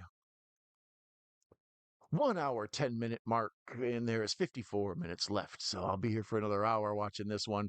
Right now, she's got the street lamp, and she's flying into a lightning storm, and this is really good stuff. I'm kind of I keep kind of tripping over my own shock that this movie's so well made. Like, you got canon in there and a bunch of things that are going to be red flags. But seeing the big theatrical HD version of this isn't, yeah, for its time, it's actually applaudable. Hmm. Do you like House Sitter? Which one is that? Is that Kirstie Alley? Or is that Sinbad? Is that Sinbad? Would you rather with Jeffrey Combs is good, but the ending is so sad? I don't think I've seen, but it's been a minute. Jeanette do Jaws, then he took over for John Hancock. Oh, okay. Gotcha. Met Goldie and Kurt up in Northern Ontario, the cottage years ago. Lucky. I'm the world's biggest Kurt Russell fan. I love Santa Claus, the movie. Surprisingly good. That's great overboard fun. Take a lady from a yacht and make her work for free. Right? I was explaining that to the missus, like when they did a remake of it, what, with Anna Faris, maybe? I don't know. I think they made a remake. And me and Mrs. Nightowl were discussing it, and I was like, so do you think if a woman was mean to you and then she got amnesia, it's okay to go down and trick her that she used to be your wife and then try to make her like clean your house and raise your kids for free? And she was like, well, I don't know. Does he love her? There's a Christopher Reeve Tales from the Crypt episode where he owns a sushi restaurant or something, and I can't remember it really. That's what I mean, Schlock. A bunch of those, when you start watching them, you're like, oh yeah, I remember this one, but you don't really remember the twists or anything. So you sort of get wrapped into like the nostalgia of my brain trying to reconnect those old pathways. Like this certain aspects of this I look at and it's like this looks like Red Sonja. Um, so that's what I'm wondering how much of my brain is confusing this with Red Sonja when I think it's bad because Red Sonja is pretty awful. Although fun though, because it's a distant cousin to the Conan movies. But love Overboard and Captain Ron. Yeah, questionable morals, but fun movies. Captain Ron needs a 4K for real. Yeah, Kurt Russell in that is fantastic. Him with the back in the eye patch like Snake Plissken. Ralph Lawler, Clipper announcer, like saying bingo. Never really got to watch a lot of Clipper games. Hart Bachner, diehard Coke guy, PCU director. Same dude? I wasn't aware of that. Ellis? Hans, Booby, Hans, Blobby. Two movies that'd be great as double feature. Watch Russell for sure. Or how about Captain Ron and Club Paradise? There's another one. What's that? Robin Williams and a cast of like a whole bunch of other people where they have some sort of government coup on a damn vacation island. Yeah, someone should invade every boutique label and 4K maker. Tell Captain Ron 4K for sure. I'd watch that movie. Like Airheads, except it's just people demanding a 4K of Captain Ron. They just take over some production facility. You're watching the international cut. The theatrical, I believe, is rare now, and you got to get the VHS tape to see it. Yeah, I didn't. I was unaware of that. I know, like Superman 2, there's a variety of cuts, not just the Richard Donner cut, special, whatever, but there's like a TV cut that's longer and has more scenes where they're trying to like blow up the Eiffel Tower and um. A bunch of these movies just have variety of cuts to dig down, track down. If you, I'm assuming that's convention tape traders is probably the way to get that, or torrent if you're a torrent person. Kurt was at Gilligan's Island as a Jungle Boy in an episode of Lost in Space. I do remember Lost in Space. I don't know if I remember Gilligan's Island. Um, yeah, he was. That's the thing with Kurt. He's a child actor. He seems like he would just kind of like be almost like Ron Howard. He would just be kind of a dimpled kid and then grow up and be a director or a producer or something. No, he held it together forever. He's Snake Plissken. He's a hero. If Faye Dunaway was still cast more often, would she be good for a Medusa mother? Oh, for sure. Faye Dunaway's good. Like I don't know. She's got a pretty way about her, but she also has an evil way about her. She has like a motherly way about her, but she also has like a kind of on the prowl way about her. I don't know. She plugs a lot of holes. That sounded wrong. The computer wore tennis shoes. Yeah, classic Kurt Russell. Gareth from Video Tasties. Morning, everyone. Yeah, Gareth, we plugged you and Larry watching the Blob earlier, and the way the chat spun out of control with Blob remakes. Gareth is a goalkeeper. Gareth is just a keeper in general. Breakdown and Computer War 10 shoes. Breakdown's very good. That's a funny double feature. Breakdown in the Computer War tennis shoes. Gareth having some a multifana pie. I multify. Hello, Gareth. Gareth is a McConaughey. All right, all right, all right. Good evening, Gareth. Everybody loves our friend Gareth, Video Tasties. If you haven't checked out his channel, please do support the man. He's a hero of the community. He's been kind to all of us in many ways, but he also puts on a hell of a good show. So be sure to check out my man Video Tasties on the YouTubes. Gareth, always fun programs. Exactly. See what I mean? Gareth's a smart and good man, and that's all that matters. So when he puts on a show, it's just fun to sit there and hang out with Gareth. It's like he's an awesome dude. VHS shopping for VHS shop. Would love to see Gareth on VHS adverts. Yeah, I'd watch an A&E show like Pawn Stars or whatever. It's about people who run a tape traders thing, and Gareth can be the main expert. Oh, is that the Ellis in this? Is that the dude with the what am I calling him? The handyman guy. That is him, Ethan. Okay, I didn't put two and two together that that was Ellis. Oh hell no! Thank you, Stacy, for bringing me around and smacking me in the head till I got it. Huh? I never realized. Well, I never realized Ellis's real name was Hart Bachner. That alone, it makes him extra awful. Good for him. I didn't think Ellis could get any worse. I'm surprised he didn't do. Now I got to look up Hart Bachner's damn IMDb. It seems like he would have had a much bigger career. His headshot's a stunner. Um, let's see. Still out there. Last worked on The Last Stand of Ellen Cole in 2024. A lot of TV, Grey's Anatomy, Scruples. See, did some directing. Night Visions. I remember Night Visions.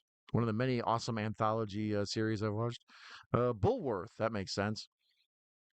So here they're making out on what they called Tilt-a-whirl, I guess. I don't know.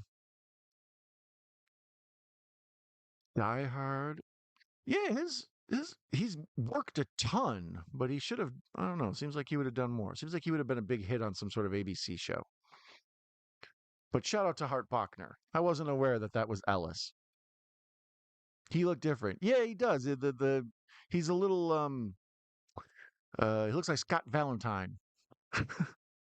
um Nick from Family Ties. No, yeah, his face is a little fuller. He isn't as skinny, but and then Die Hard, he's got the full beard, and here he's got kind of clean shaven look. Yeah, like I called him earlier, he's the oily variety bohunk. I think if Christopher Reeve supported the Supergirl film, it would have done a lot better. It's a shame he declined a cameo. Yeah, I wonder. I mean, what's the story behind that? Is there probably some sort of juicy gossip? He wanted more money. He was looking to do his horse riding stuff. Then,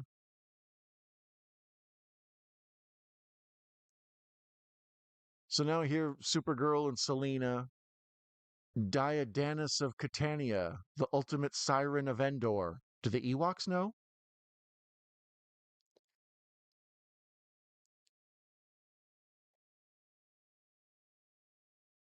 I'm Kara of Argo City. Does Ben Affleck know?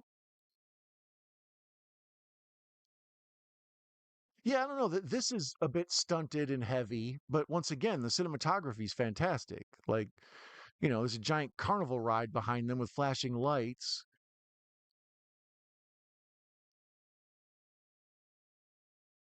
Wow, I want to be on bumper cars that have football players on them. And they're NFL licensed? That one's the Bengals and the 49ers? Look at me loving Supergirl. Never mind. I love Supergirl. I'm changing the title. May you halfway to heaven for the devil knows you dead, right? Burt Reynolds is Kingpin in the 80s fat suit. I would get the guy, Telly Savalas in a fat suit. I need to go back to sleep. I'll see you all later. All right, Danette. Thank you for hanging out. I appreciate you being here. Say hi to Jack for me. There's Pittsburgh Steelers, the Rams, the Patriots. Oh yeah, where's the pack? Where's the pack? They're probably trying to appeal to certain markets. Once again, any fight in an abandoned amusement park, I'm down for. I think every action movie should end in a foundry or an amusement park. Gareth is a YouTube celebrity. Gareth's just a celebrity everywhere he goes. There's the Packers guy. Nice. Kurt Russell had a small role in an Elvis film and kicks him in the shin. He's 11 years old. I did hear he had an Elvis role, and then later on, he's Elvis in the John Carpenter made-for-TV movie about Elvis. I still have. I think I watched it as a kid when it was on then, but I haven't seen it since. I'd like to go back and watch that.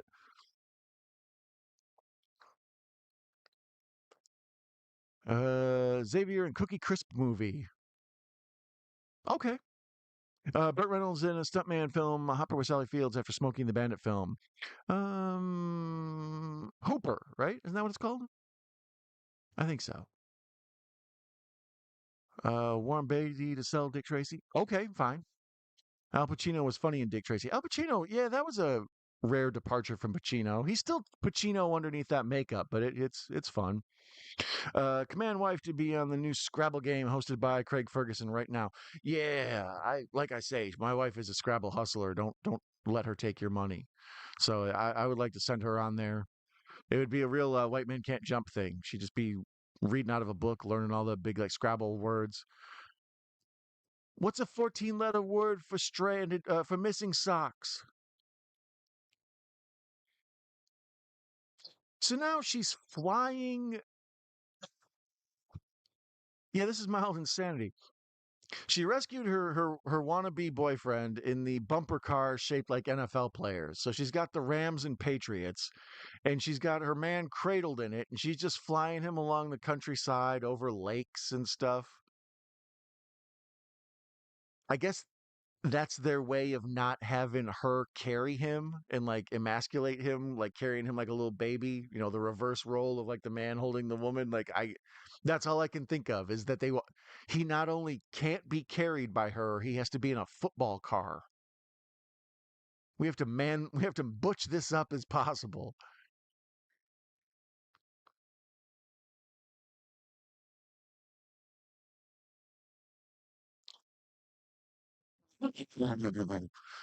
Sorry, old boy Ellis just got hit in the head with a giant rock and it was hilarious. He said he didn't like the script for Supergirl and was also mad at the studio because he hated Superman 3. Yeah, I know that like to do Superman 4, he basically got to tell them what he wanted and everything. Like, a lot of it was based around just whatever it took to get Christopher Reeve back to do that role to try to make us more money. So now Faye Dunaway is casting her evil sex spell, love potion number 9. She's trying to get old Ellis from Die Hard to fall in love with her. Um, what is her name?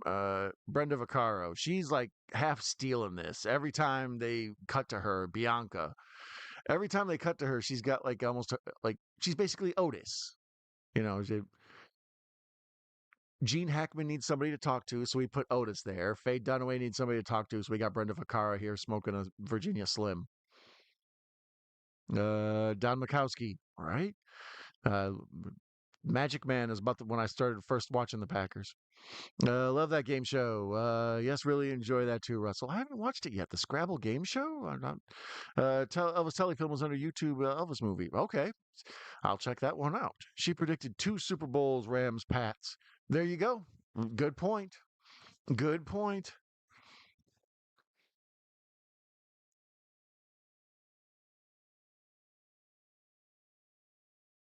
Did you ever see the thing where it's an internet meme, and I've never gone back and checked to see if it's real or if it's been photoshopped or what. But in like Poltergeist, I think it is, they have a Tampa Bay Buccaneers poster or something like that, and it says Super Bowl champions, but it's like 10 years in the future or something. And then it ends up being whatever team it is actually did win the Super Bowl that year.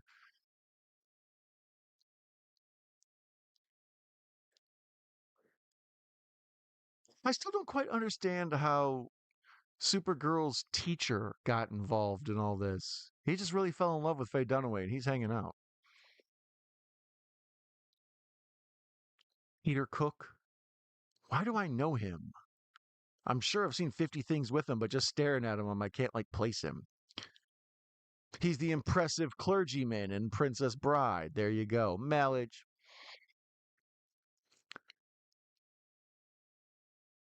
Black Beauty, One Foot in the Grave, Getting It Right, Jake's Journey. Yeah, lots of British stuff that I don't recognize. Princess Bride, Supergirl, Yellowbeard. Yeah, he looks Monty Python adjacent. Like if you're British racist like me, he looks like Monty Python. You look like someone who would act silly, sir. Takes one to know one.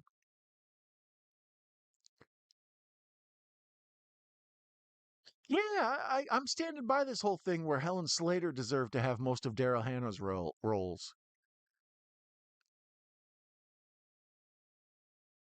She's very striking. Every time they like, yeah, for this being her first movie, she definitely deserves to be like, she holds the screen. She's a star. That's one of the weirdest things. Let's see. Dudley Moore and Peter Cook were a comedy duo. That's who that guy is. I knew Dudley Moore spent most of his early career as part of a comedy duo. I didn't know the other guy. So that's him. Okay, Mailage.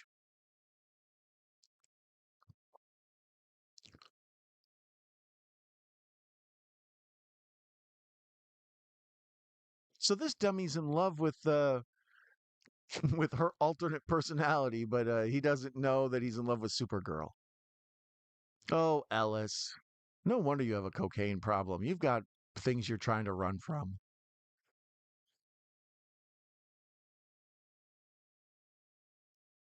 Ellis does a good job playing the simpleton dope in this.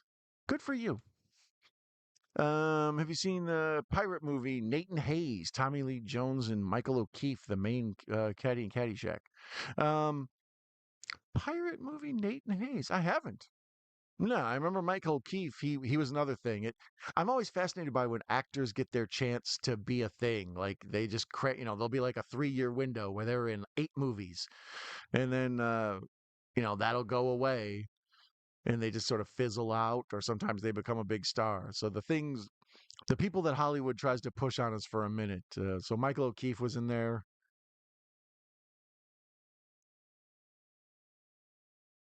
Now I'm fascinated by their voodoo.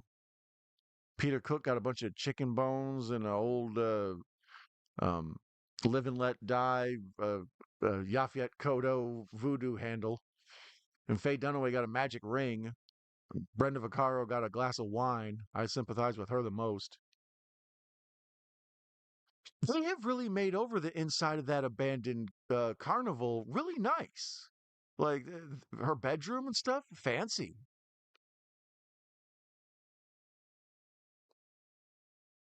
Hmm.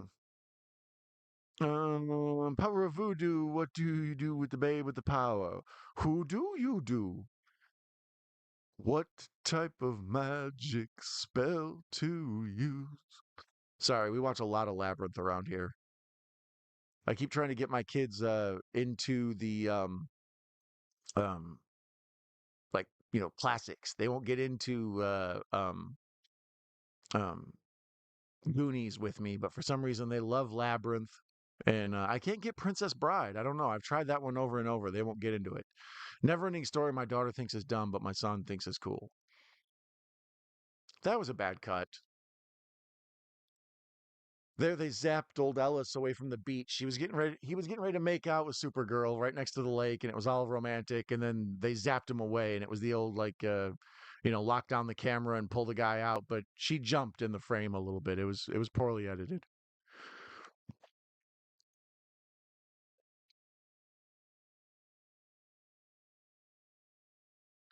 It's weird that Selena has this like mirror, like kind of I don't know Disney sort of thing, and she's got like these I don't know, statues of sirens that are sort of holding the mirror, and they're topless, and they have like sort of a toga kind of thing on draped over them, right? Um, but then whenever they cut to the wide shot of the TV and we kind of see TV point of view, the way the toga is sort of flowing in front of them, it looks like they have like these weird dongs. I don't know how else to describe it. They look like they're uh, a category of entertainment on the internet. I don't know how to word that properly. Yeah, every time they cut to them, it's just this like crazy statues of ladies with big boobs and giant wangs.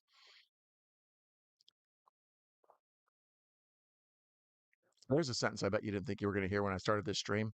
So here, this giant mountain that's just oozing green goop has showed up at the end of whatever it called, Smallvale, Illinois, and there's just like this giant castle on top of this huge thing, and it's just oozing gloop. Oh, she's flying by Chicago. Nice. I mean, this is poorly edited, and the wide shots aren't as good as the Christopher Reeve, but the close up, like medium shots, look decent. Like when she's swimming, as Cal mentioned earlier, that looks, I mean, just as good as anything now. But the wide shots, you can tell she's clearly just on a green screen with them using helicopter footage or whatever behind her.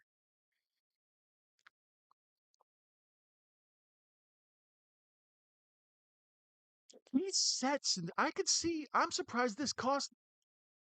Like I would guess it would cost more than 35 million to make this. When I read that earlier, I kind of laughed. I was like, "There's no way it was 35 million. A bunch of people spent their money on cocaine." But seeing this now, it's like, no, I think this legitimately is just like a huge, big attempt at an epic movie. Uh-oh. Pagan statue. Weird goat-headed naked guy.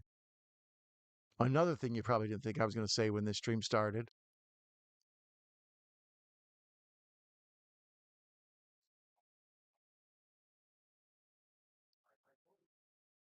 These sets are, yeah, like somehow all of 35 million is on the screen. I'm impressed. This just needed a better script, is really the only thing it needed. The score is good. Everything looks good. The set design, the actors, all of it. Maybe I am right when I ask, how is this so bad? Like, how is this, like, yeah, not a better, bigger known movie? Like, I love Swamp Thing, but this is a better made movie than Swamp Thing on every level, which is weird to say. That's a brag. Our movie looks way better than Swamp Thing. Get off my nuts. Um, Whale Fall looks good. It will be a big movie this fall, I think. I'll keep an ear out for it. High Wind to Jamaica pirate film with Anthony Quinn is a classic. Familiar with it. Oh, she got trapped. I put my head down. She got caught in the Phantom Zone. Oh, snap. There are so many people I wish I could banish to the Phantom Zone. Just stick them in a flying pane of glass. Send them off to some weird alternate universe. Leave me alone. I don't wish you murdered. I just want you to go away to the Phantom Zone.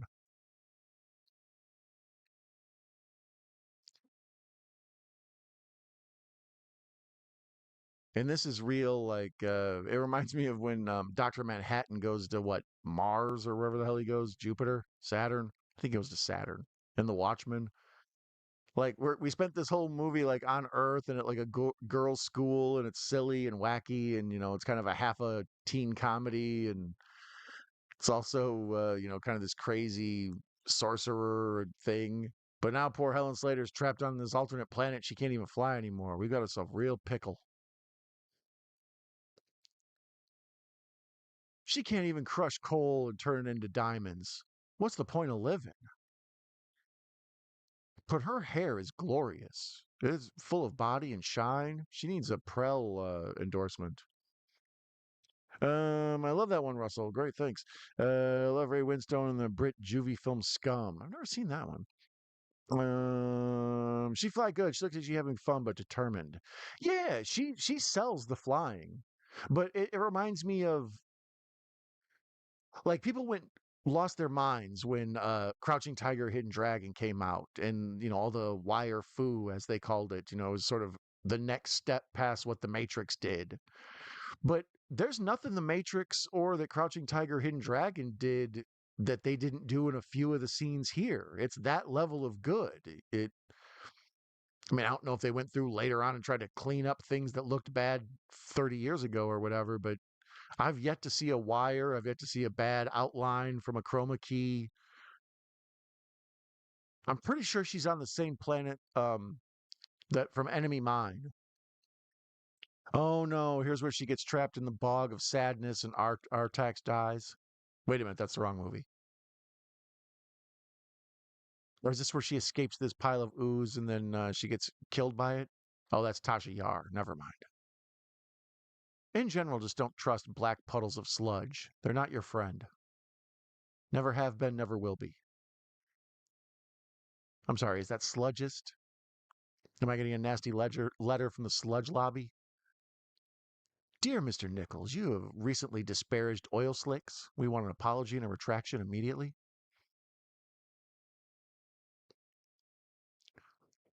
I like that she has like suddenly Faye Dunaway's got all this power, right? She's got Ellis dressed up like her little boy toy. He's zombied out. And Selena has like this biker gang that protects her, but they're like all like the Wraith, like Charlie Sheen in that.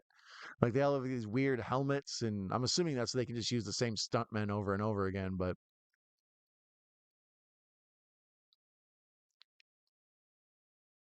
their town is so small, the G Dorm just wants to protest Selena, not like local pet owners, the town of whatever. No, just the G Dorm. G Dorm. Jimmy Olsen protesting his butt off trying to get laid. Good for you, Jimmy. Selena's villain vehicle is dope. I want that. It's like a old it's like the Hummer version of a old like 1920s Roadster, but it's huge. It's like looks like a SUV. Where's that toy? I would have had He-Man riding around in that, balling. You stay at home, Battle Cat. I got me a new ride. I would have had that thing monster truck over the top of Knight Rider.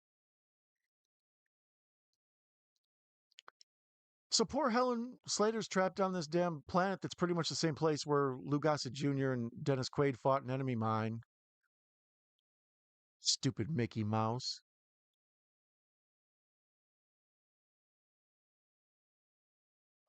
Once again, amazing set design. Like there's this like I don't know, she's trapped up in that castle, I'm assuming, but it's like covered in slime and part of the room is blue and part of the room is green and the whole thing is like I don't know, got all sorts of ripped cloth and everything. It yeah, I'm blown away by how good this movie looks. I can't believe it. It's Zoltar. Peter O'Toole is back. There's another weird one that I have no business watching a bunch of times. I think it's called My Favorite Year with Peter O'Toole, where he plays like a actor that some kids got to get to a late night talk show or something like that.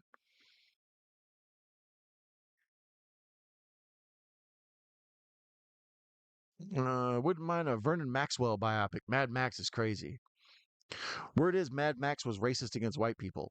And I don't mean like the way normal black people are just like, ugh, white people. I mean like he like wouldn't let white people in his house and stuff. Brenda Vaccaro, underrated, great in mind. Cowboy and Capricorn 1. Um, didn't know how Cinephile Sean died, had been sick or what happened. It was very sudden. Yeah, yeah, I kind of had thoughts of what may have happened, but I know Sean, it's a tough situation. It makes me sad even when I think about it now. I was watching a video the other day and Sean, a comment from him popped up, and I was just, yeah, he was a nice guy. He was always cool to me. I know he was a bit of a hothead, and occasionally him and some folks bumped heads, but he was definitely a good friend to me always. Love Midnight Cowboy. I'm walking here. I still have never seen that. It's like one of the top 100 movies of all time. It's supposed to be so amazing. Dustin Hoffman and all that. Um, but in general, it just doesn't seem like the plot of something I would enjoy. So I've never gotten around to it. I'm sure I will at some point. Um, cool design of castle and how it hovers above city sky. Yeah, for sure. That's what I'm constantly taken back. I keep thinking this movie's going to look cheap and stupid. Like I say, Red Sonja or Conan the Destroyer. Conan the Barbarian's a big, huge, awesome movie, but Conan the Destroyer looks cheap and silly, and Red Sonja looks a lot like it. So when I think of this, I think of it in that sort of barrel of movies. Like they didn't have a lot of money, but they tried their best. And it's like, no, this is as big of a summer blockbuster as anything. I mean, this looks as good as anything else in the theater at this time. Maybe that's why it takes such a beating, as it was supposed to be a bigger movie than it was.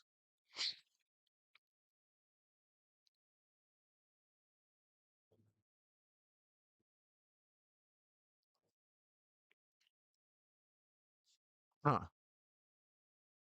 I wonder what Peter O'Toole made for this. Was he like their version of Marlon Brando in the original Superman? Because he's only got part at the beginning and a part at the end.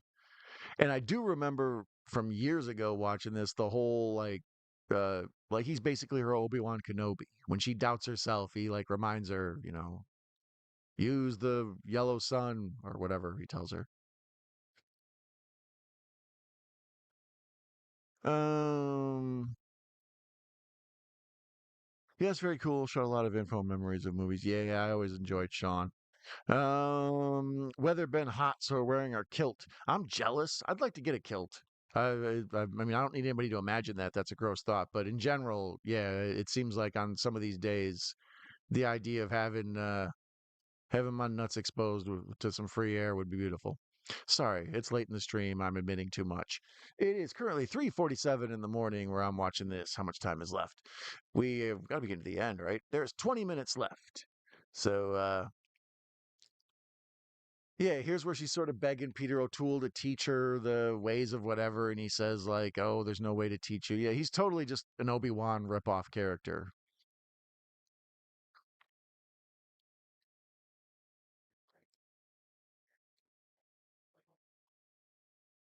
And they've really like they've spent the whole movie making Helen Slater look like this big glamorous movie star. And now that she's like all beat up on this, faraway planet, the Phantom Zone, she's like covered in dirt and scars on her face and stuff.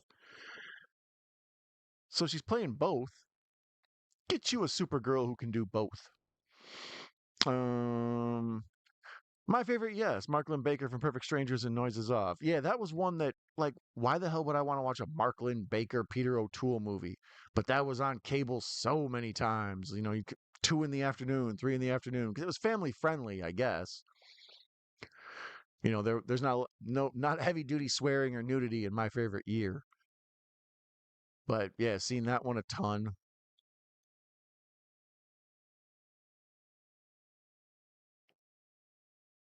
So now she emerges from Yoda's house and whatever's going on in this planet looks like heavy fog machine and overlays.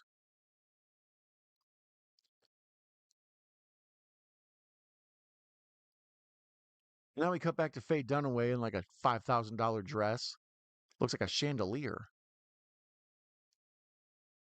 Oh no, she got old boy Ellis dressed up like a pimp. He's wearing a red velvet suit. He's got the big open collar. Like, good for him. Let's see. What star at almost became a megastar would you choose to ascend to megastar? Yeah, that's a good question with my fascination. I don't know. The guy who was in Fright Night, not Roddy McDowell, but the young guy. Um, he's basically a knockoff of Zach Galligan, and I think they're both kind of a knockoff of Patrick Dempsey. Is that his name? Yeah.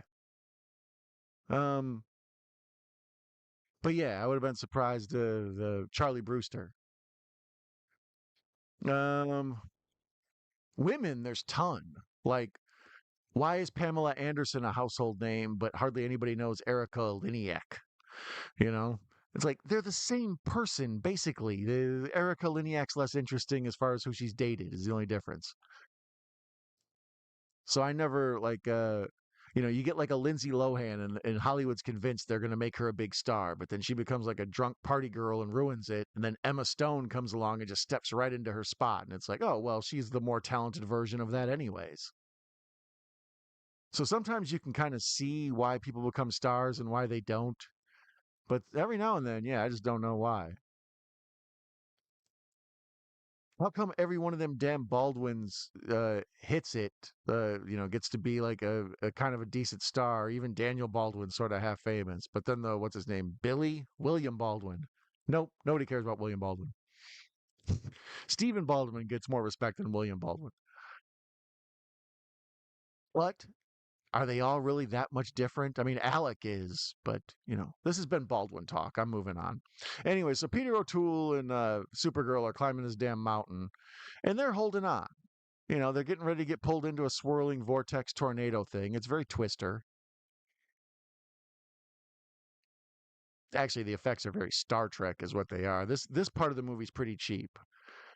I've been marveling at the on-screen budget that I'm getting, but this is this is one notch above Black Hole right here. Um, Let's see. Introduced him to director of Lady in White, and I like that movie. And Lady in White's good. I saw that in the theater. Is that the Lucas Haas one? Is that what I'm thinking of? Lady in White, yes. Okay.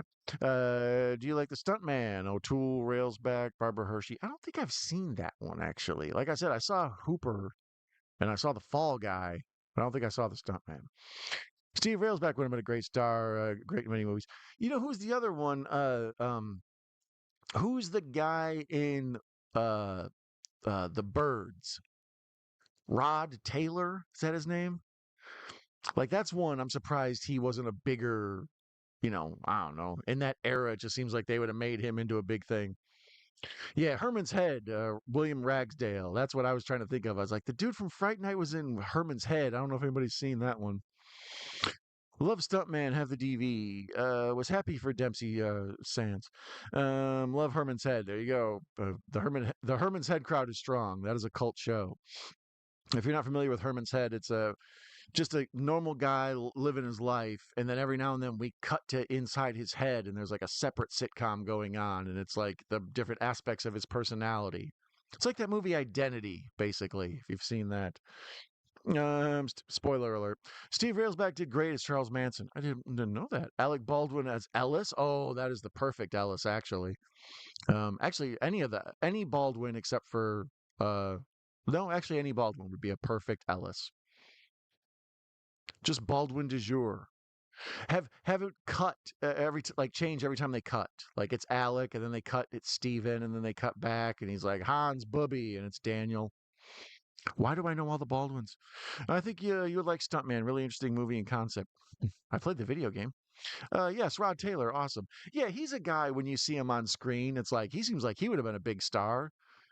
But then people like I mentioned Sam Worthington. I pick on Sam Worthington a lot, but just out of nowhere, one day the world was like, "Here's Sam Worthington. He's in all your movies." And it's like, I didn't ask for this guy. It's like, here's Clash of the Titans. It's like, yeah, but I didn't ask for this guy. It's like, here's Avatar. It's like, okay, Sam Worthington, get off my back. Here's Man on the Ledge.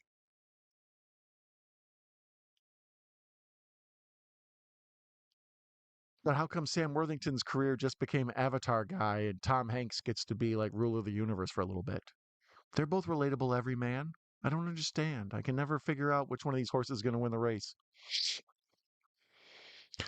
Ellis Baldwin. I would watch that movie. Let's watch that spinoff.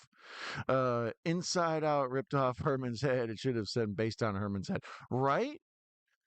Send Sam back. LOL. Remake the burger. All right. So now we're just doing this sort of big, I don't know how to describe it. Is uh, Yannick, I think it's called. Like when you talk about something that looks like a penis, you say it's phallic. But when you talk about something that's vagina, you say Yannick. So it's like she's flying into kind of this big space vagina thing. There goes like three viewers. Anyways, yeah, so there's this crazy symbolism with her breaking out of the Phantom Zone where she's sort of reborn and she flies through this big space vagina cave. And all her people are trapped in balls like a labyrinth. Jimmy Olsen hanging in there. The budget on some of these scenes not as impressive. I think they knew to spend all their money up front. They're like, by the end, people will forget. Like they've got everybody trapped in this like dangly ball chandelier kind of thing where everybody's trapped in bird cages. But then the little fire spikes underneath them look like a bad toy from the 80s.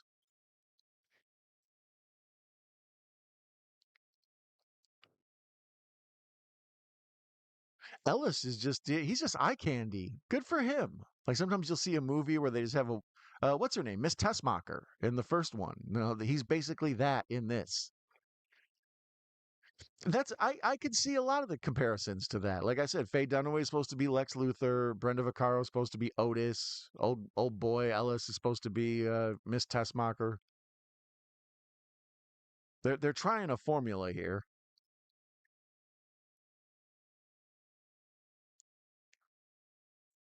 More falling bricks, lots of laser shots.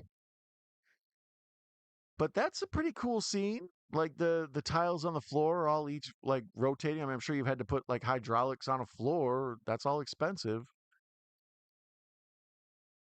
Well, I'm sorry for doubting you, Cannon. I was under the impression that you spent most of the money for this for drugs. Oh hell no. Ellis is wearing I told you he had a big open collar shirt with a gold chain. He's got a little E on it. What is his name in this? It's something with an E, isn't it? Um Ethan. There you go. So it's foreshadowing. We'll just tell everybody it stands for Ellis.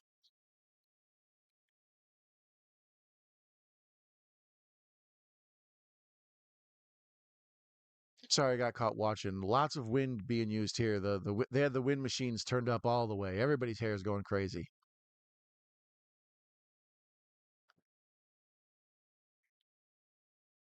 This is big. Yeah, this is a big set piece at the end. Huge money. I mean, this movie isn't great, but it's certainly not bad. Like it's not like a 2 or 3 star movie. It's a 5, a 6. I mean, if you grew up on it and loved it, the idea if you tried to argue it was like a high 6 or low 7s, I couldn't argue with you. It's better than I remember. Wow, yeah, that big demon there, that big giant demon she getting ready to fight's better than the what is it, Ares or whatever at the beginning of or at the end of Wonder Woman with Gal Gadot. Gadot, Gadot. I always get her name wrong. Her. Um, yeah, that big giant fireball CGI video game monster that escaped from a PlayStation 2 at the end of Wonder Woman. That's not as good as this big monster here.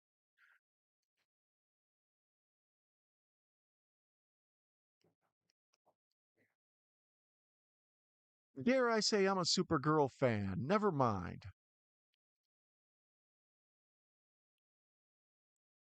Yeah, wow. Huh.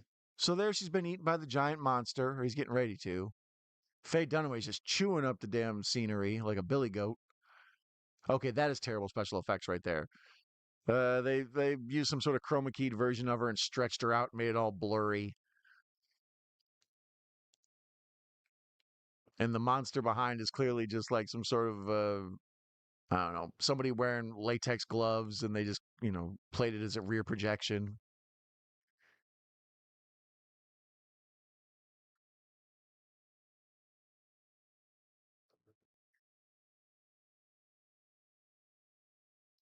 Yeah, this is terrible.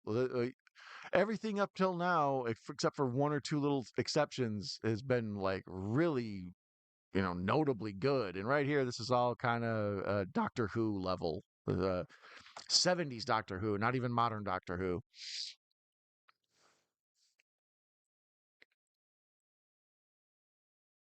So there she did a giant backflip out of the giant demon's clutches. And Faye Dunaway's like, oh shit, I'm about to get matrixed.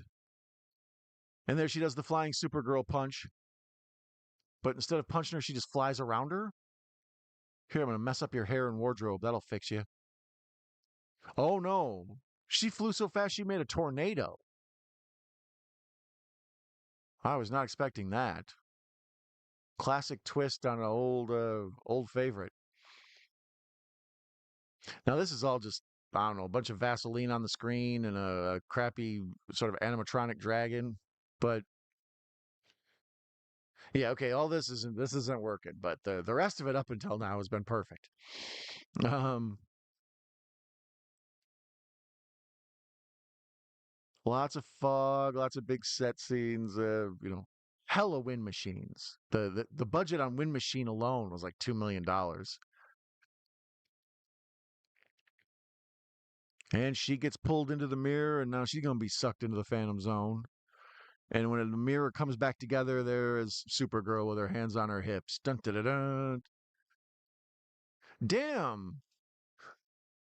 And Ellis is snapped out of his I don't know, love sirens call love haze thing and gives back the necronomoglobin or whatever it was called. So she can return back home and give power to Argo City. I can't believe that was a sentence that just came out of my head with seriousness. Jimmy Olsen's bow tie should be in the Smithsonian. There, I said it. Damn, Ellis, you got your shirt unbuttoned down to your ankles. I didn't know a shirt could be that unbuttoned. And then Jimmy Olsen gets some. That's the big news of this. Out of all the things that happened, forget Earth being saved and Argo City, Jimmy Olsen got kissed. Good for him. He said, "Take care of yourself, kiddo," to Supergirl. You know she could like sneeze and blow your face off, right? She'd give you a hug and pat your back and knock your lungs out of your chest. Take it easy, kiddo. Settle down, Humphrey Bogart. Don't you have cocaine and Nakatomi Plaza to do? Go do that. So the giant mountain disappears. I don't know. The once again, Krull and his crew are going to have to go find it. Ellis changed out of his pimp outfit so fast. How disappointing. It's like when people change out of their Halloween costume too fast. You should have let that pimp outfit ride for the rest of the movie. If somebody lets you wear red velvet for your job, wear red velvet. Shit. Santa Claus took him up on that. Okay, so now this is she's flying, but it's at night, and now she's underwater trying to put the thing to go back to Argo City or whatever. How fast does this wrap up now that this is all done? We're at the 1:58-minute mark, so there's approximately 5 minutes left. And there it is, an Alexander and Ilya Salkind production. I'll admit, this is way. Ooh, these credits are actually kind of dope too. They do the old Superman thing where they come at you from underneath and push towards you, kind of like reverse Star Wars. You know what, Stacy and Kal-El? I'm with you guys. This movie's underappreciated. Same schlock said it too. This is sort of universally considered so bad that it's good and it's like fun to hate and crack on. And I kept thinking the whole time I was just going to start tearing into it, like, okay, we finally hit the stupidity. But no, it's surprisingly not as bad as people remember it. This might, I bet you this is better than the new one that's at the theater right now. But anyways, it is exactly 4:04 in the morning, and I'm gonna go use the bathroom at 4:20. Anyways, I appreciate you for joining me tonight and watching this review of a old movie from my childhood that apparently was better than I gave it credit for at the time. So shout out to Helen Slater. We may have to watch Legend of Billie Jean now. Um, let's catch up with here. Superman 2025, 30 million of the budget went to James Gunn hair gel. You are going to forever stay on that hair gel thing. Pocket Universe scenes are where James Gunn pocketed the money. Got him. Looks so cheap. I agree. Good night, Don. Thanks for the stream. Highly fun. Thank you, Russell. I appreciate you being here, my friend. Have you enjoyed the movie? Yeah, I was very surprised at how good it was. I thought it would be way better. Like I say, in my mind, I lump it in the same category with like Red Sonja. No, this is arguably as good as or better Superman 3. I think I like Superman 3 more. This is for sure better than Superman 4. Uh, Donnie, my man, what time do you freaking sleep? You know, you're a night owl. Well, thank you, Prince 15, the Golden Tomato. Yeah, I never sleep, my friend. I will probably be going to sleep very soon, though, I would imagine. Um, favorite, why am I showing here?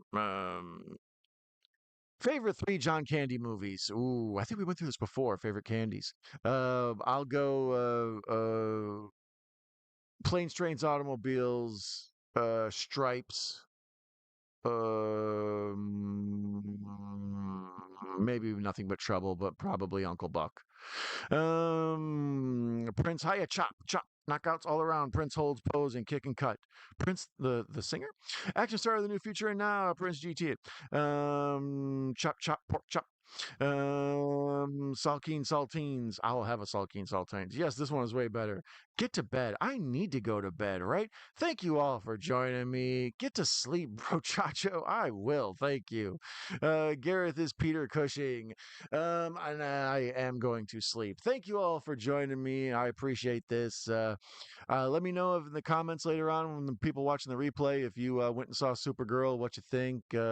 Otherwise, just if you're tired of superhero movies, you're excused from it. I give you a note from your doctor to skip this one. And anyways, I thank you for joining me tonight and time for me to go to bed. So I wish you green grass and high tides forever. Adios, amigos. Have a good night.